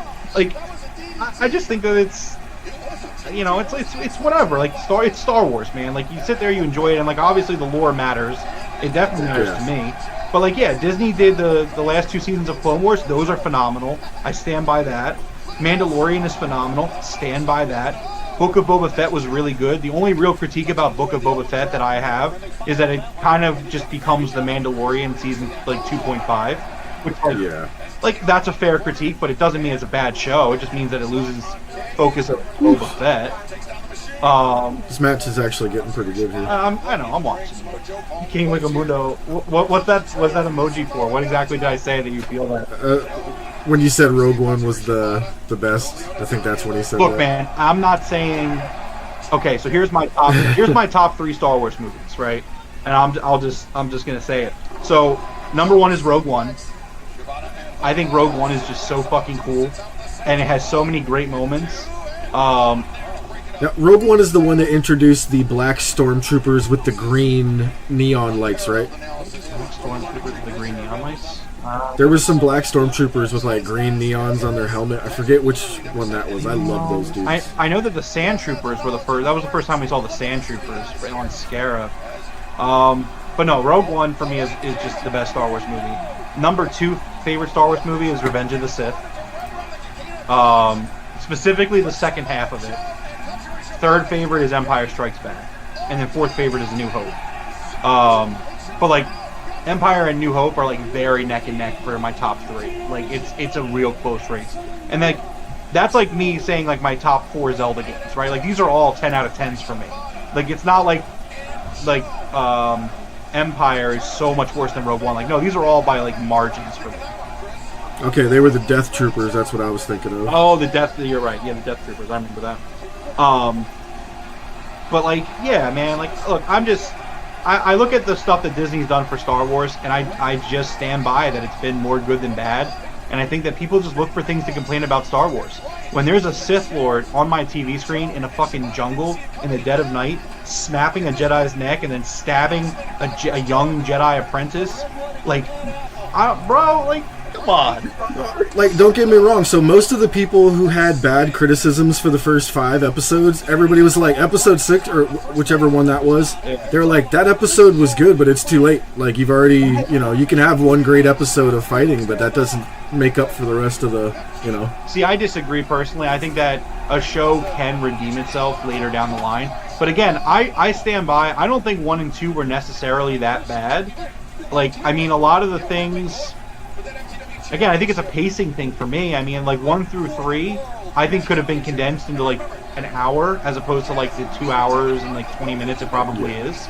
It's still good. Like, it's not bad. It's not like the best thing they've ever done. But I don't know. I think the hate for it is really overblown. I've definitely enjoyed it more than I haven't enjoyed it. So I think what actually happened is a lot of people have been down on the last few things they've done. Like I said, it's kind of been a downhill for me in particular, right?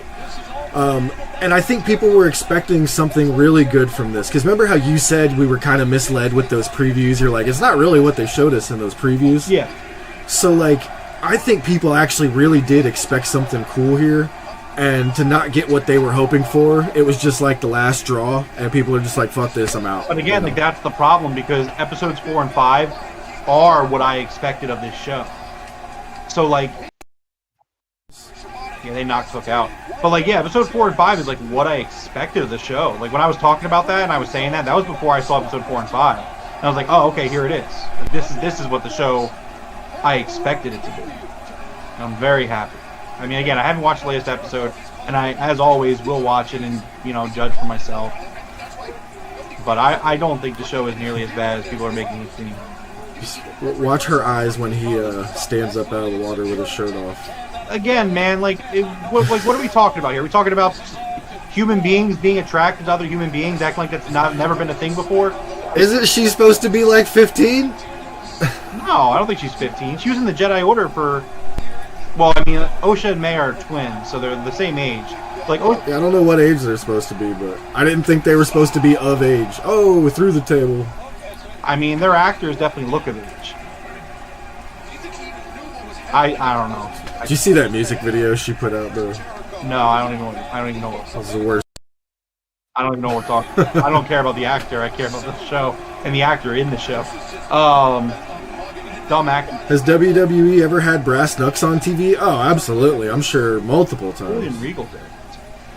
Yeah. I mean, it's probably been a long time. But I'd be shocked if they haven't. That's actually a good question, Olive. they probably stopped like around the PG era. They probably haven't done it since.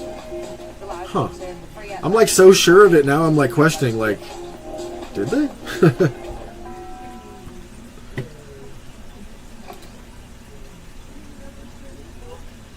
How exactly is that story helping Hook right now? Well, it's leading to him getting the FTW title back, but yeah.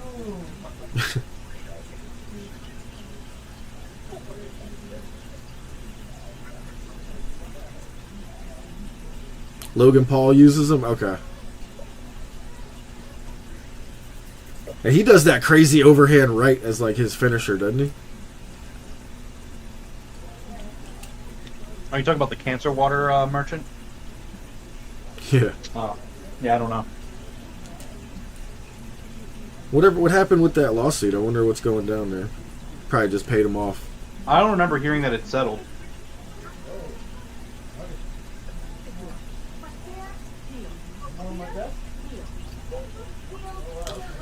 Yo, speaking of Star Wars, did you hear that Mercedes was saying that it was extremely difficult to get the WWE to let her do The Mandalorian? Yeah? That's the most confusing thing to me. I figured they would have wanted her to do it, and then you advertised, like, hey, look, we have a person in The Mandalorian. No. So weird. It's almost like they were trying to cool her off, you know what I mean? Like, trying not to push her. No, I mean, I think WWE, again, it's all about the brand. You know, it's all about the brand of WWE. That's what it's... Yeah. Maybe they were competing with Disney a little bit, like Disney wanted to buy them at the time. I don't even think it's that. I just think that, like, they don't want anyone to get over. They just want to be a content creator. So that's why for them, like, they would rather have her do the house shows. Nat says, no, talking about the NFT crypto scammer, not the poison water guy. Oh, I don't know that. That sounds like half of the people over. And Jeff, to be honest. Dude, well, I can't believe that he's gotten destroyed by CoffeeZilla twice and made an apology video twice apologizing to CoffeeZilla for catching him in his crypto scam. And now he's suing CoffeeZilla. Like, what a psycho. How could you be such a weird... Is that a sociopath? Like, does that word make sense for that? Make an apology for something twice and then sue somebody for what you were apologizing for? That's insane. Yeah.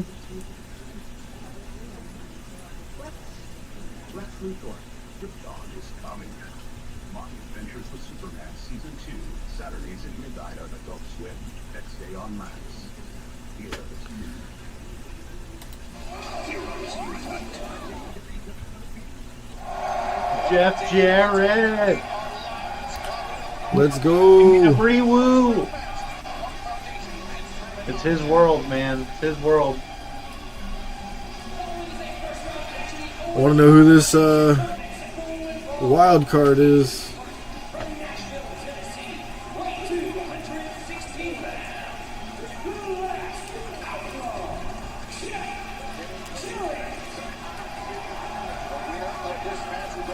And this sucks because I really want Jeff Jarrett to win it all, man.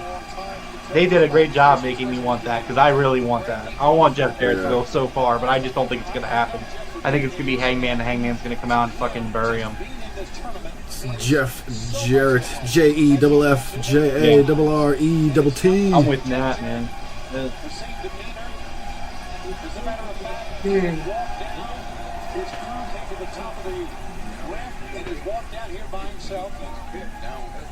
Alright, who's it gonna be? Yep. Told you. Told you. Yeah. I told you. Nah, get in the Discord. Damn it. Nah, go to the Discord right. It's time. It's time for the we told you so. New music.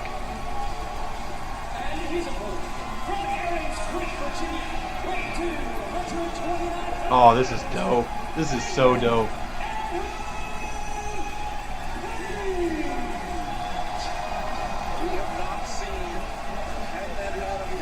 I think there's some lights that aren't working tonight. Oh, that's haven't intentional lighting, I think. They haven't been able to light up anybody's face though. Statlander wasn't lit up. Alright, look, if that's not intentional, that needs to be intentional. That looks really good. Him coming out of the shadows. Yeah, you're probably right. I just noticed it a couple times. Nat, stop playing Unreal. Shut up, Nat. Just go to Discord. Just do it. You're doing a show. No time.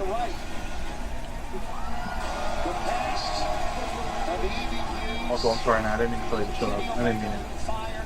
Just please. Just do it.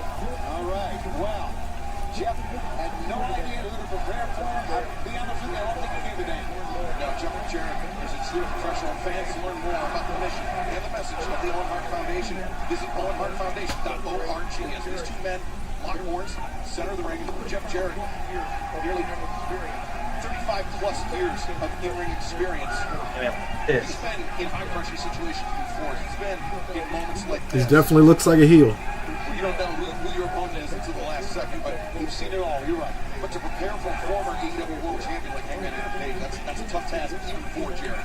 Well, of course, as we mentioned, it's been well documented. Jeff, the only wrestler in this tournament with a personal connection to Owen Hart, teamed together for 70 matches.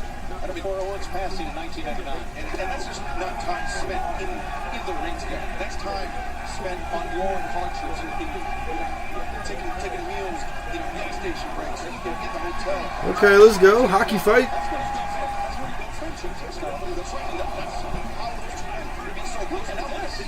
Hangman Page grabbing punches there. Right down on Jarrett. Oh, the kick to the ribs. I know Hangman very, very upset about what went down with being too restricted, and I get it. But this is a little bit, those are cheap shots. There's no way to go. Sugarcoat it. Yeah, very well said. No way. Still to come. MJF's going to be Daniel Garcia. You guys are crazy. When he goes after the International Championship with Will Ospreay, we have an overrun tonight. So I'm going to stay with that match as long as it takes. Oh, Holly. That's just incorrect. Yeah, it's just factually incorrect. You're just wrong. But it's okay. Everybody's entitled to be wrong now and then. Yeah, Jeff's wrong all the time. I'm wrong all the time. Swinging for the fence. That was a go for broke lariat. If he missed that, that could have backfired tremendously on Hangman. Hangman, the fallaway slam, Jarrett. Something about the demeanor of Hangman. We're going to have to observe this as the match goes on, but his jaw has been clenched, his brow furrowed since the moment he came through the tunnel. You've watched his podcast? I can't even do that always. Oh! What's he trying to do here? Damn. He didn't even hit him on the top of the apron. He hit him on the side of the apron. Jesus. Right on his tailbone. With malice. This is about more than his head being bounced. Oh man, that'd be cool if they had a blood pack somehow and had it splatter on the stairs. We are going to stick with this in picture-in-picture.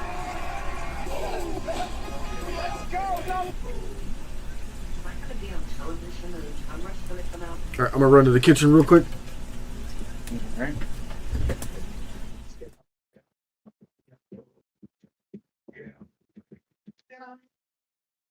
Man, Hangman is just fucking. He's just the fucking best. This is the main character of AEW, folks. And this guy is the main character of the company, of the promotion. The virus that causes shingles. You don't gotta like him. It is what it is, but you can't hide from the facts. It's lying dormant, waiting, and could reactivate.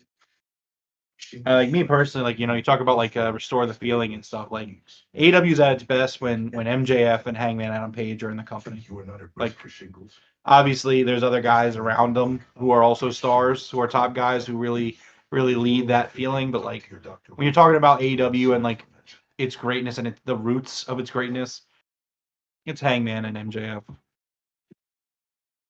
You know. How come so many pharmaceutical ads? Yeah, Olive, that's just the way of the world, man. It's just the way of the world, unfortunately. And they're like, well, Old man Jeff needs all those medications, so that's why they show them, well, this changes everything. Popeye's got boneless wings. I'm not gonna lie, I like boneless wings. Whether you're in school or picking up where you left off. Brandon James, Hangman's going to be champ. Brian Davis coming in, the return of the Hangman. If he wins, it's him versus Brian against Swerve. For him versus Brian against Swerve for the world title at All In. Yeah. King Wiccamundo, did I know that there's an NXT talent that's ripping off Hangman's character from drinking and going ballistic? I didn't know that, but like I'm sure there is. I mean, like we've seen characters like they've had characters ripping off Orange Cassidy and ripping off other AW guys and girls. Like it's not a surprise to me at this point. Yeah, you don't know his name, but he was a character. He was in a character where he would the NXT. Jesus Christ! I don't want to.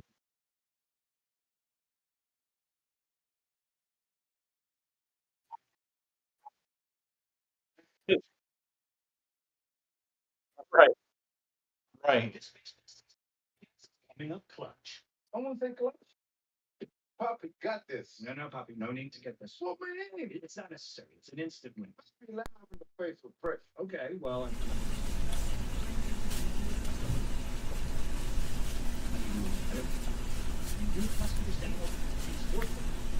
What up, Ryan? Yes, Ryan, I agree. I completely agree. The final, like, here's the thing. It's going to really suck when Hangman beats Danielson next week. Because, like, we all want Danielson to be the world champion before he rides off into the sunset. Like, I want that more than anybody. Trust me. It's just not going to happen. It's not. Hangman's going to win. They've made this path for Hangman to be a heel. They made Jeff Jarrett this big hero, and they're going to have him lose to Hangman. And then Hangman's going to shut the door on Danielson's world title aspirations. And that'll be it. And, like, it sucks, but, like, that's what they're doing. They're doing it because they want Hangman to be fucking hated and despised.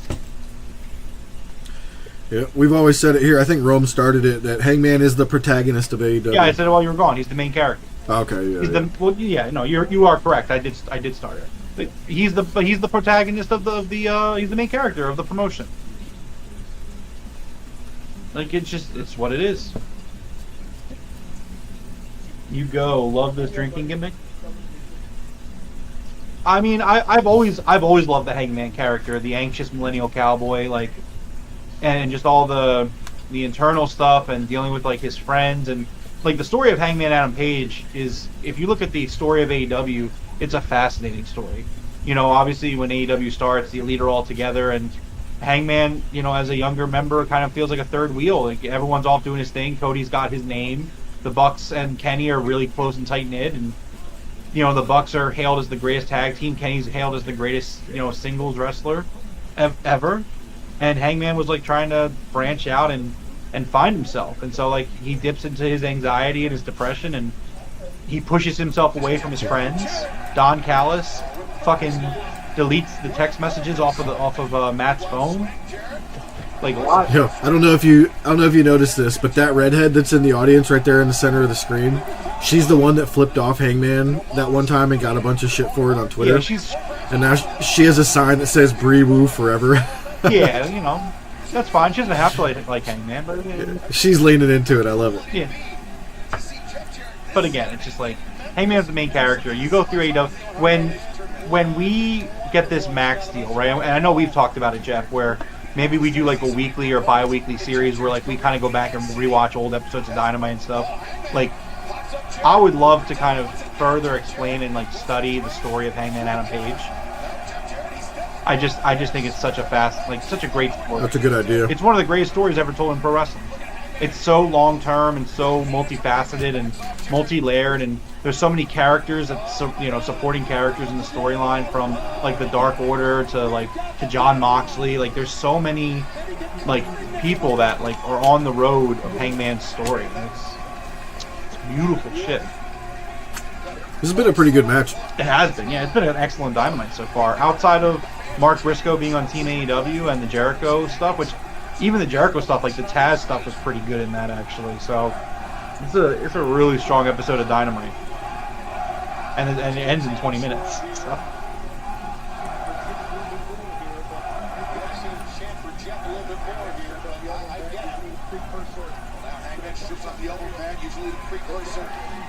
Time for that buckshot.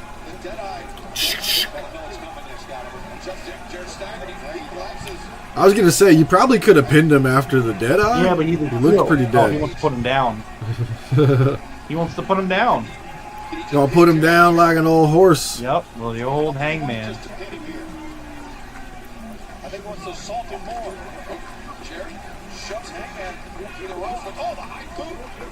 There's the boot. Here it comes.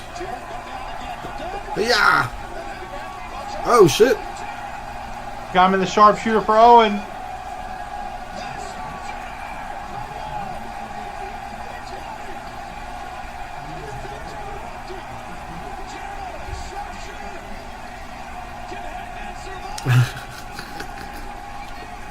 Damn, man, this is fucking great.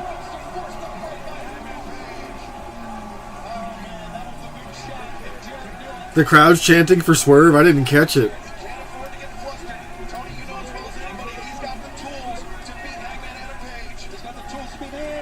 Right, Olive? They're like, how the f do we follow that?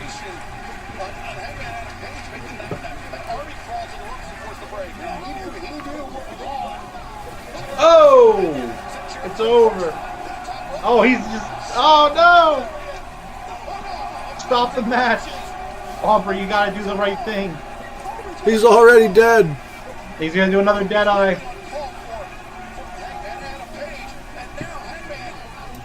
Oh!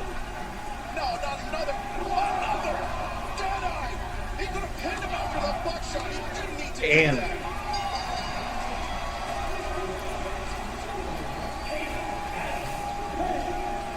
Well, Jeff Jarrett went out like a champ right there. He just got destroyed.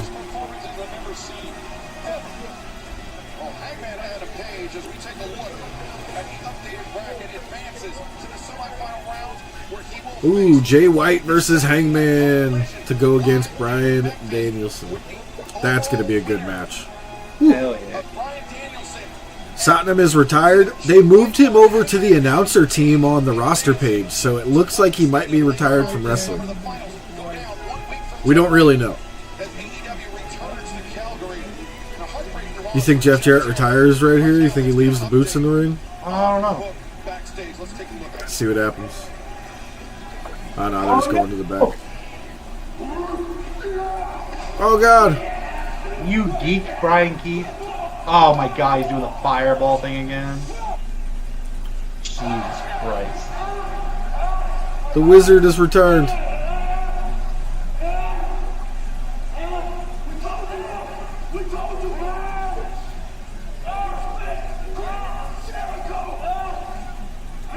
I gotta put the flyers back up for the wizard now? No, you don't. Papa, it's like, we read your article. You really hate boneless ones. Do I still have one of those? My identity. And they're like, well, try ours. I do, it's right here. Well, this changes everything. I still have it, that's great. Oh, so do you see this commercial for Hard Knocks? What do you think? Did you see the For what? So the Hard Knocks show, the football show? Okay, yeah, it's on right now for me. So a clip, it's about the Giants, and there was a clip that was making the rounds on Twitter today, and it was basically about them basically saying that they didn't value Saquon Barkley. And it was just like, AJ Brown was on Twitter today, and he said, he's like, this video is not even about me, but I'm so pumped to give Saquon everything that he deserves. I'm gonna do everything in my power as a player and as a teammate, as a human being, to make sure Saquon gets what he deserves here. And I'm just like, oh man. I just hurt my neck because I fell out of my chair because my boss just told me that our new starter pack just dropped. A solid stick of deodorant in the center of your truck. I can't make Jericho go away now.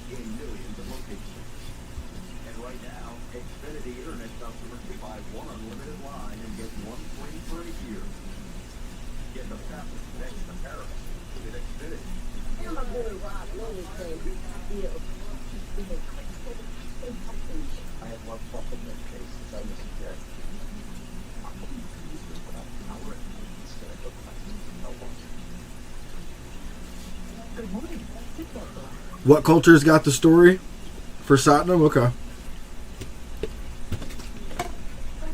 Damn, I don't remember drinking 2 bottles of water tonight. I need water.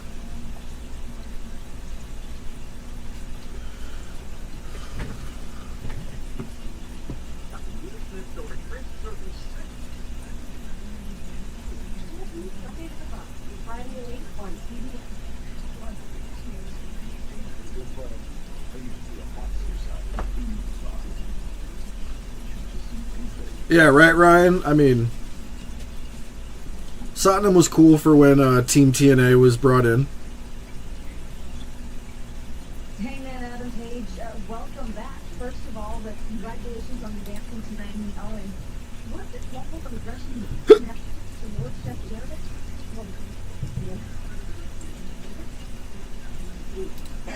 Welcome back, Hanger. So freaking good to see you. Hey man, thank you at any moment. Here we lifted your suspension and we got you a spot in the Owen and you just freaking crushed it. How about moving forward? Dude, he looks like a madman. As long as we continue to reach hours, right? I'm just gonna come right out and say it, okay? Blood and Guts is in a couple of weeks. We need a 5th man. Will you be our 5th child? I'm not your goose anymore. I'm not your child anymore. I'm not your puppet anymore. I'm not the elite's man anymore. I don't need any more games. I am in the Owen. Because of Swerve. Oh my god.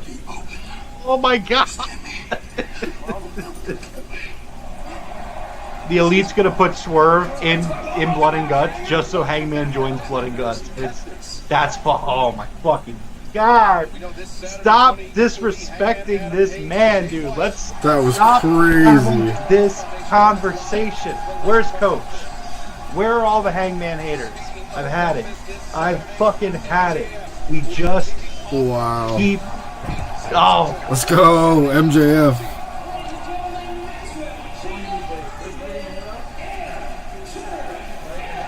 oh man, that was so good. That was so good.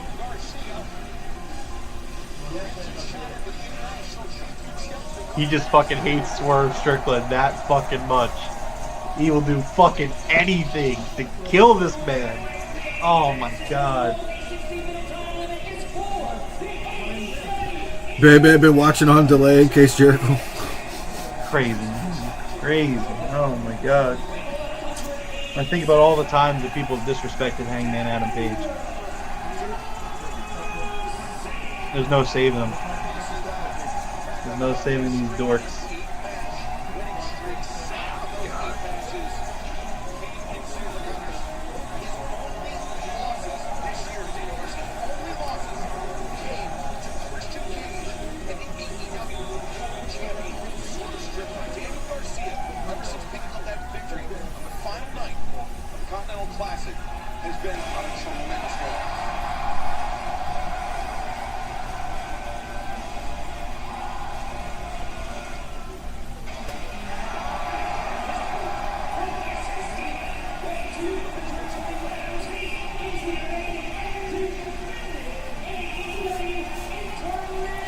That'd be pretty crazy, Ryan.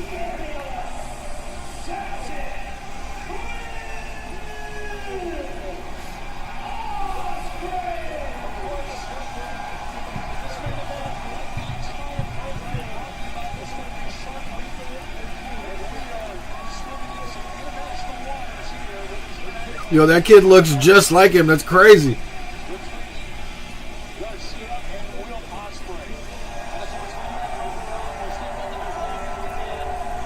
Dude, that Britt Baker Mercedes segment was one of the greatest women's segments I've ever seen. Yeah.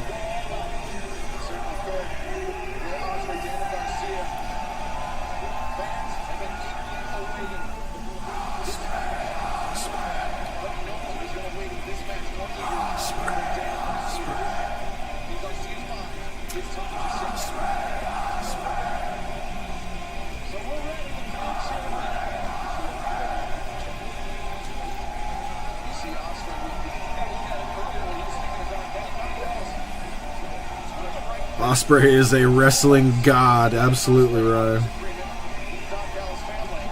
Look at that belt. That shit's gorgeous. Oh.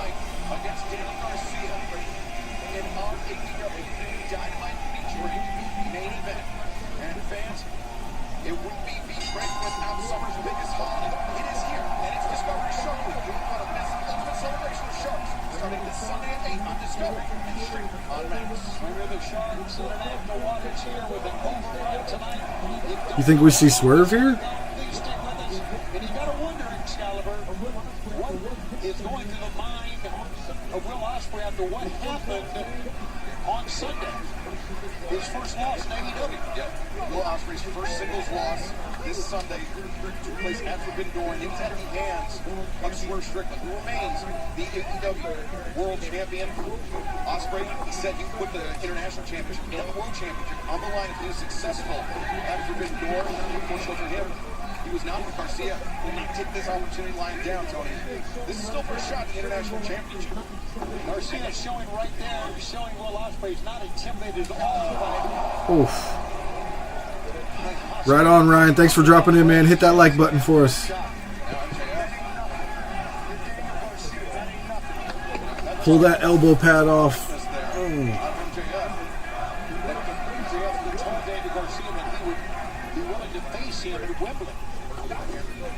Midsection by Ospreay.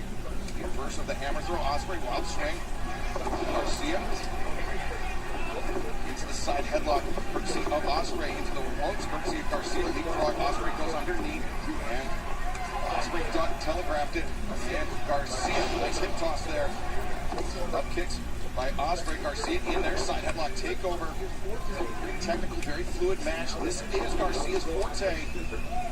And now the head of Will Ospreay scissored by the challenger, by Daniel Garcia, who just kind of a short pile driver. That was pretty cool. And, you know, we touched on it in our opening contest tonight, Tony, that Bryan Danielson just wrestled on Sunday night. Pac had not. Likewise, Daniel Garcia did not wrestle at Forbidden Door, right? Will Ospreay had a I was just going to say they should have sharks swimming around for Shark Week, and there they are. That's hilarious. I think it's actually on Ospreay's right eye. He has Strickland's blueprint still on his right eye. There's Will Ospreay. Yeah, I noticed it earlier today. You can see the kinesio tape that is on his right arm and his neck as well. Snap there into the dropkick. Yeah, this is a great main event, Olive. I love how all these guys are helping Daniel Garcia get over, putting him in that, you know, main event scene. His opponent, obviously, and not the fans. Because Will Ospreay's made such a... Oh yeah, baby. There's a whole article about. It's from Fight. It was from Fight. Yep. Yeah. Yeah, Will Ospreay wanted to do the match, and he wanted to do the job because he wanted to set an expectation, send a message, you know. He's showing people, look, you can still lose to a world champion and not, you know, lose your push. It's all about how it's done. Right. Oh.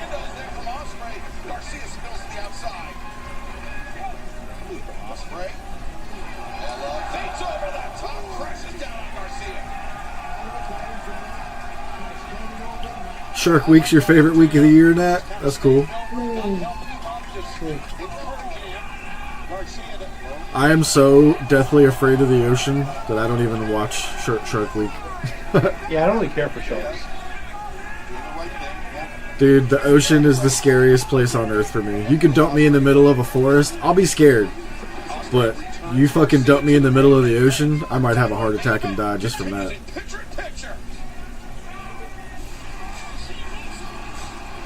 Yeah, baby.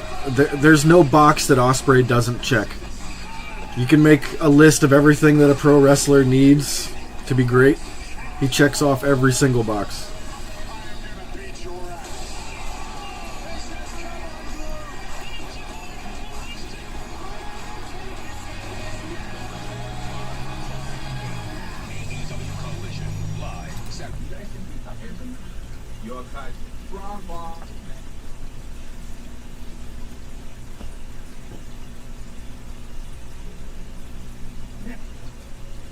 Oh, you used to want to be a marine biologist? That's such a cool job.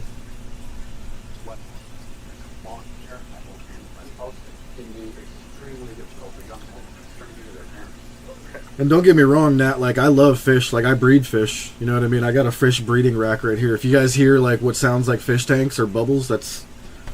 There's... 1, 2, 3... There's 5 tanks over here next to me.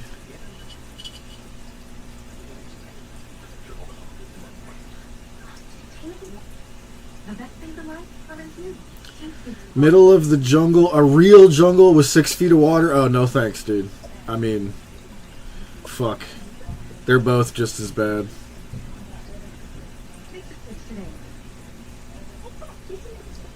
In the jungle, I'm probably dying to some crazy-ass snake or some bugs or something weird. In the ocean, I'm dying to a fucking shark. Or a killer whale or something. I think I'd rather go the jungle route. I'll take the poison route over being eaten by a giant shark or something. Although in the jungle there's probably like some big ass cats, some panthers or jaguars, fucking anaconda that can swallow a man.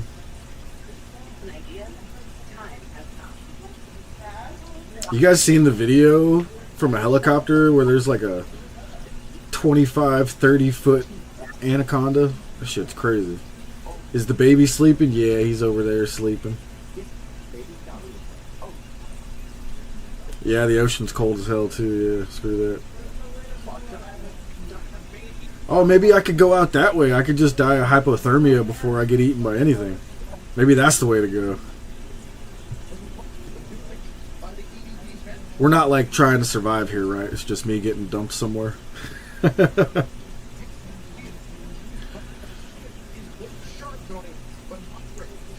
Oh, dude, baby, I remember the first Ospreay videos I saw, man. Just, he's unreal.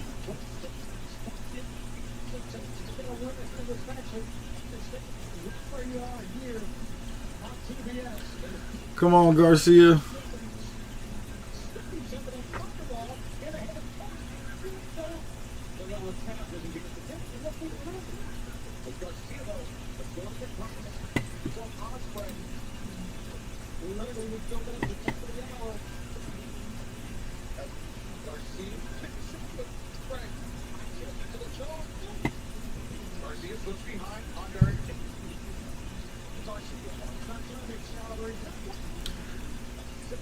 Nat, have you seen the groups of killer whales that are sinking yachts?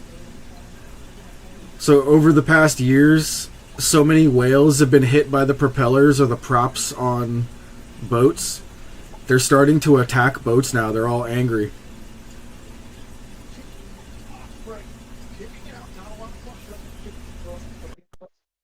See the boats as like a natural enemy now. And it's like, they fight on sight. It's wild. Next week, we got, or on Friday, we got Roosh versus Commander. Woo! Rampage. Roosh! May versus Hikaru Shida in the Owen semifinal. Oh, they're putting that on Rampage? Okay. Yeah. MJF will What up, off Mickey? Collision on Saturday. MJF kicks off Collision. Alright. Tony Storm versus Trish Adora in Collision. Okay, that's good. Hey, we sat next to Trish Adora. Yeah. In semifinal, Hangman versus Jay White. Reason to watch Collision. Let's Next go. week on Dynamite, Danielson versus the winner of the Jay White Hangman match. Willow versus Mariah May or Hikaru Shida. Okay, so the finals for the tournament are next week. All right. Swerve Strickland will be on Dynamite next week. Man, my birthday's on Tuesday. I was hoping we'd get it on Dynamite this week. Huh.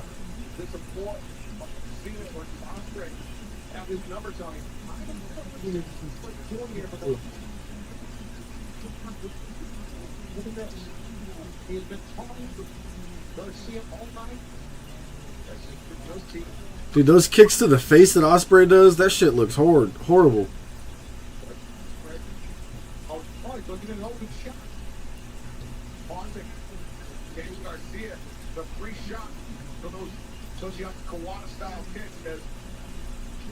Oh!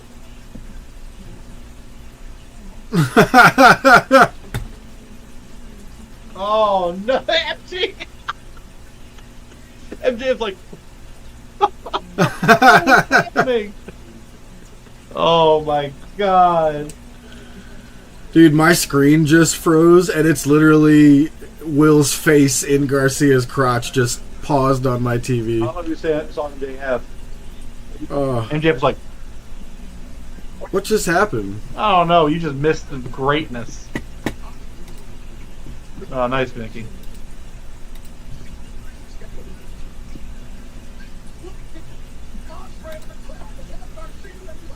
Shoulders are not down.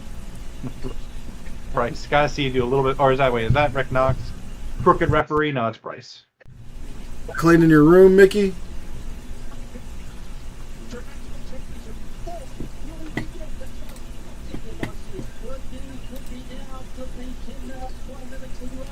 There is a Chick-fil-A. Where? Yeah, where? What are we talking about? I love Chick-fil-A. Oh, Styles Clash! Chick-fil-A is pretty good. Oh, it's so good.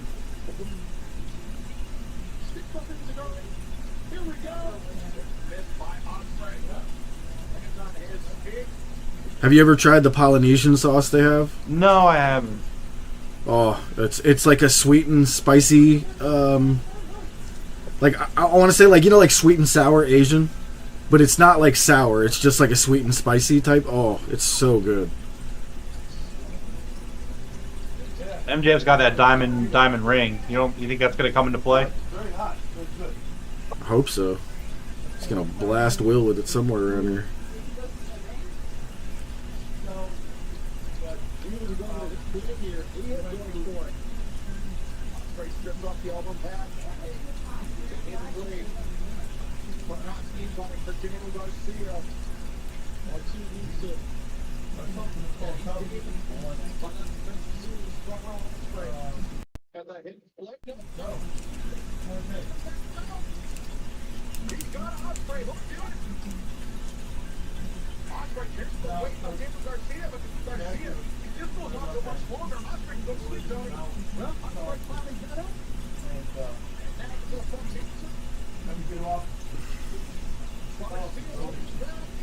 Oh.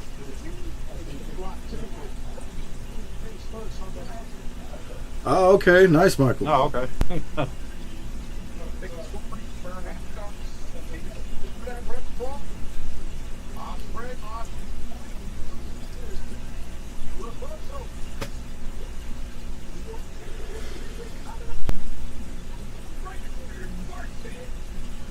Oh.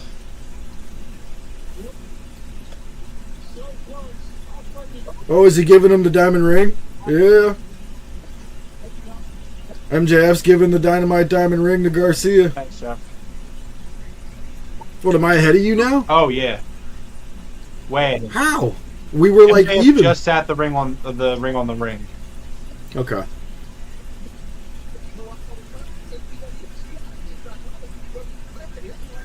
Oh God.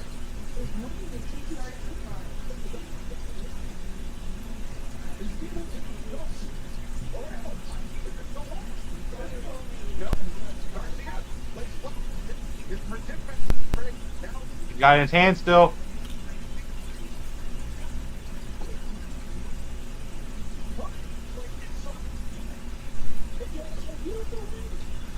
Oh!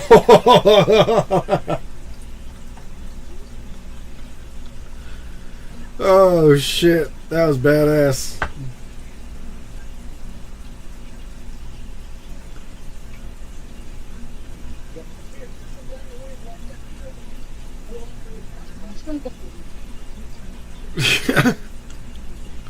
Savage. So MJF's got the ring again. Will, don't turn your back to him.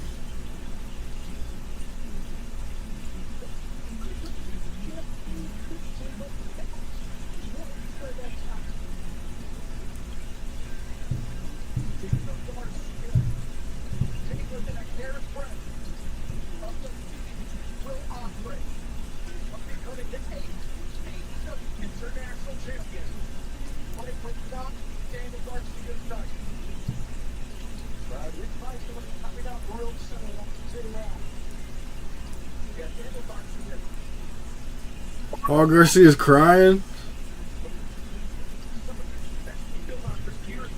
This is very reminiscent of Swerve with Will at the end of Forbidden Door.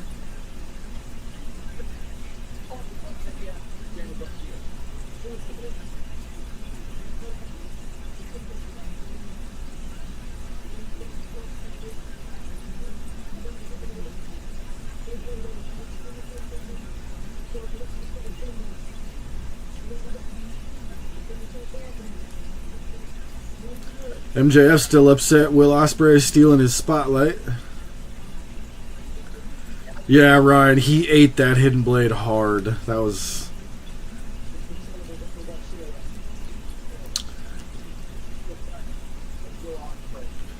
The best hidden blade I've seen, though, is that one to Swerve last week on Collision.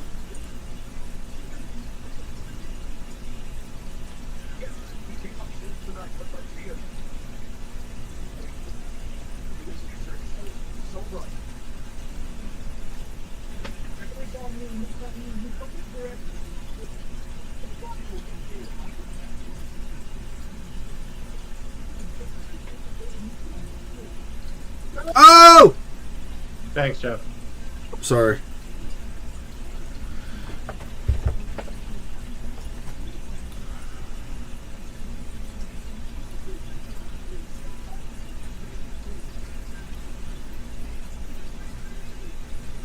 Someone's not happy. Oh no! MJF kicked Daniel Garcia. I'm so surprised that something happened just now. At least I didn't give away like at all what I it could was. have figured it out though, Jeff. Kind of been watching. Could have been a debut. It could have been Ricochet or No, something. I've been you watching know? MJF for 5 years. I knew exactly as soon as you made that noise. Oh!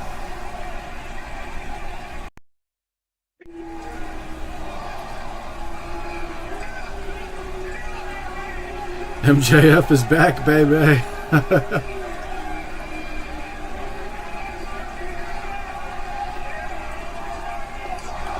Oh, it's Daddy Magic. I was gonna say, who's this? Yeah.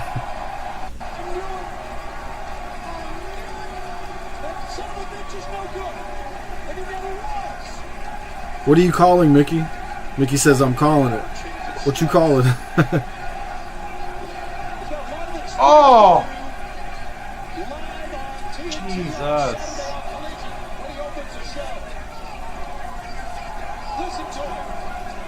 Okay, so full-blown heel MJF is back. He's screaming at the crowd, spitting at him. He doesn't want to be a tweener anymore. Oh, Jesus.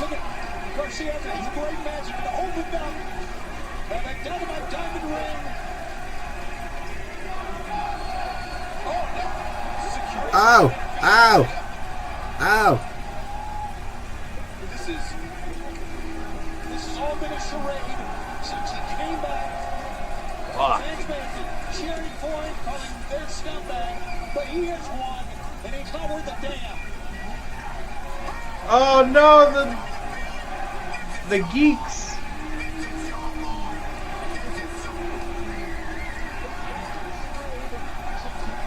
MJF is back.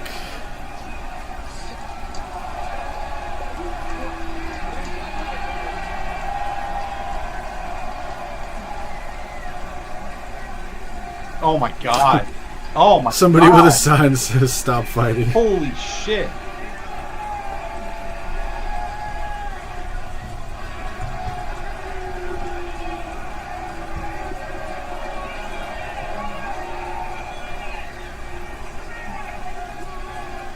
Fuck. Oh shit. This is not professional wrestling. Bloody very blood. It's a small crowd, no good piece. Moxley's in the back. Going nuts. This McAndrews come out. Oh damn. Hold on tight.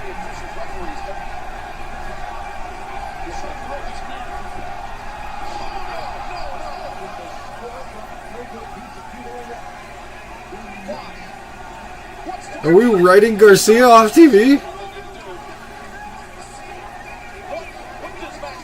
Do not do the tombstone off of the middle rope.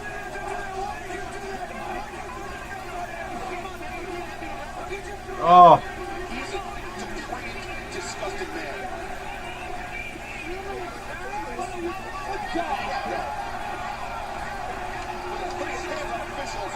This is how we should go off the air. Oh, okay. Angel being a geek. Why'd you do it?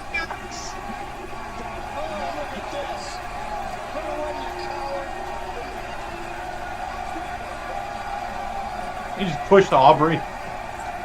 Wow. Oh, about time Will Ospreay came back out. I was wondering what was going on. Yeah. Well, like, if you think about it, once he walks past Gorilla,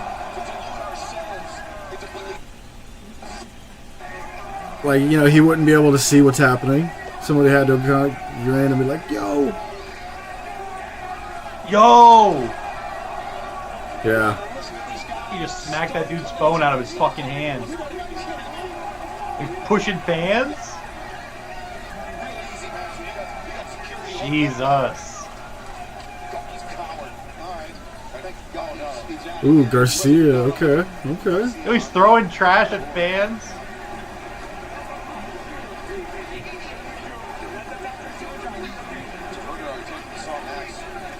Bro, what the...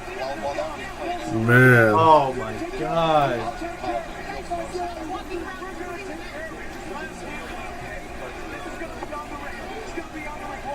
Garcia getting taken out by the stretcher crew. Man.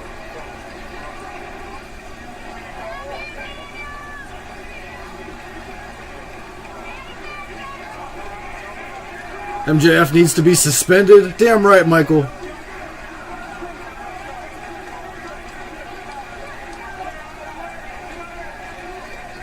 But instead, we'll get him opening Collision on Saturday. Be careful. Jeez. These geeky MTs, what are they doing here? What a show.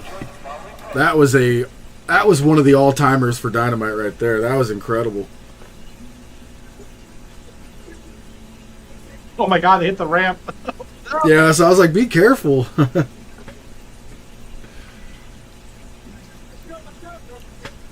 Amazing episode of Dynamite. Man, we went 13 minutes over tonight. That's crazy. TNT or TBS, they must just love AEW. That's all there is to it. They're like Modern Family, no one gives a shit. Go for it, Tony. Yeah, I mean that was Right. that was one of the best Dynamites we've seen in a long time. That was a near perfect Dynamite, to be honest. I mean, just so many things done right, you know. Yeah, I mean, even the Jericho segment, there was a couple of spots you actually enjoyed. I heard it, so. Yeah, I mean, even the Jericho segment for what it was, like I still think Jericho's tried and tired and overplayed, but like the Taz stuff was good. So I mean, like I can get behind it. And then like, for me, the only other thing that really bothers me is the Mark Briscoe thing. I don't agree with it. but it's what they're doing, I guess. I don't think it really works. CEO. But everything else was fucking CEO. excellent. I mean, Danielson Pack was fucking excellent. Stat Willow was excellent. Hangman was fucking excellent. Jeff Jarrett did that match. That was Jeff Jarrett. That was my favorite Jeff Jarrett match. Yeah, that was really good. Not even just AEW, like period. I think that's my favorite Jeff Jarrett match. Obviously the Britt Baker Mercedes Moné segment was fucking phenomenal. The Bucks were great. Women's segment of the year. The main event was excellent. The way you close that show with MJF and really kind of reestablishing him as like, no, he's a piece of shit heel. Fighting fans, knocking phones out of fans' hands, and the way that he just fucking decimated Daniel Garcia. Like, that was an excellent episode of AEW Dynamite. Nitpicky, sure, like I said, two little things that, you know, I could do without, but I think from start to finish, it was just, I think it's the Dynamite of the year at the very least. Like, that's the best time. Yeah, I mean, I'm sure there's one or two that we didn't, you know, because remember earlier in the year, there was some like 10 out of 10 Dynamites out there. I hear you, but I stand by it. I think it's the best Dynamite of the year. For recent memory, absolutely. Probably one of the better, probably like an easy top 5 in the last 2 years, I would say. It was good. I just thought very strongly of the episode. The only thing I would have done differently is not have Mark Briscoe make that Team AEW. That's the only thing. It's just so weird. I'd like to hear if Tony's going to explain that or anything, but he's not maybe going just to. It is what it is. Enough people are going to like it where it's not going to be an even contender. Yeah. And it is what it is, and like, it sucks. I don't agree with it, but I mean, it's what they're doing, so. Yeah. But even the Jericho stuff was good enough where it was acceptable to me. So like, yeah, it was just excellent. All right, man. Anything you want to go over before we head on out of here? No, I think I'm pretty good. All right, we'll go ahead and close this out then, if you don't mind, sir. Absolutely. This has been another episode of the Broken Tables podcast. Thank you to everyone hanging out with us here tonight. Thank you to Ryan Davis, Brandon James, Michael Duke, Mickey. Coop wasn't here tonight. Wow. Nat. I didn't see Coop. Yeah, no. Coach wasn't here either. Nat, along with everyone else, thank you so much for supporting us here on the channel. Make sure you like and subscribe, and join the Discord on your way out. If you like video games, we do the Game Room podcast on our other channel. Please check that out in the description below. Subscribe, where we talk about video games every week. We will be back on Saturday for our Collision watch along. So hope to see everybody there. Absolutely. All right, thank you everybody for joining us. We will catch you guys on Saturday for the Collision watch along. And Top Guys out.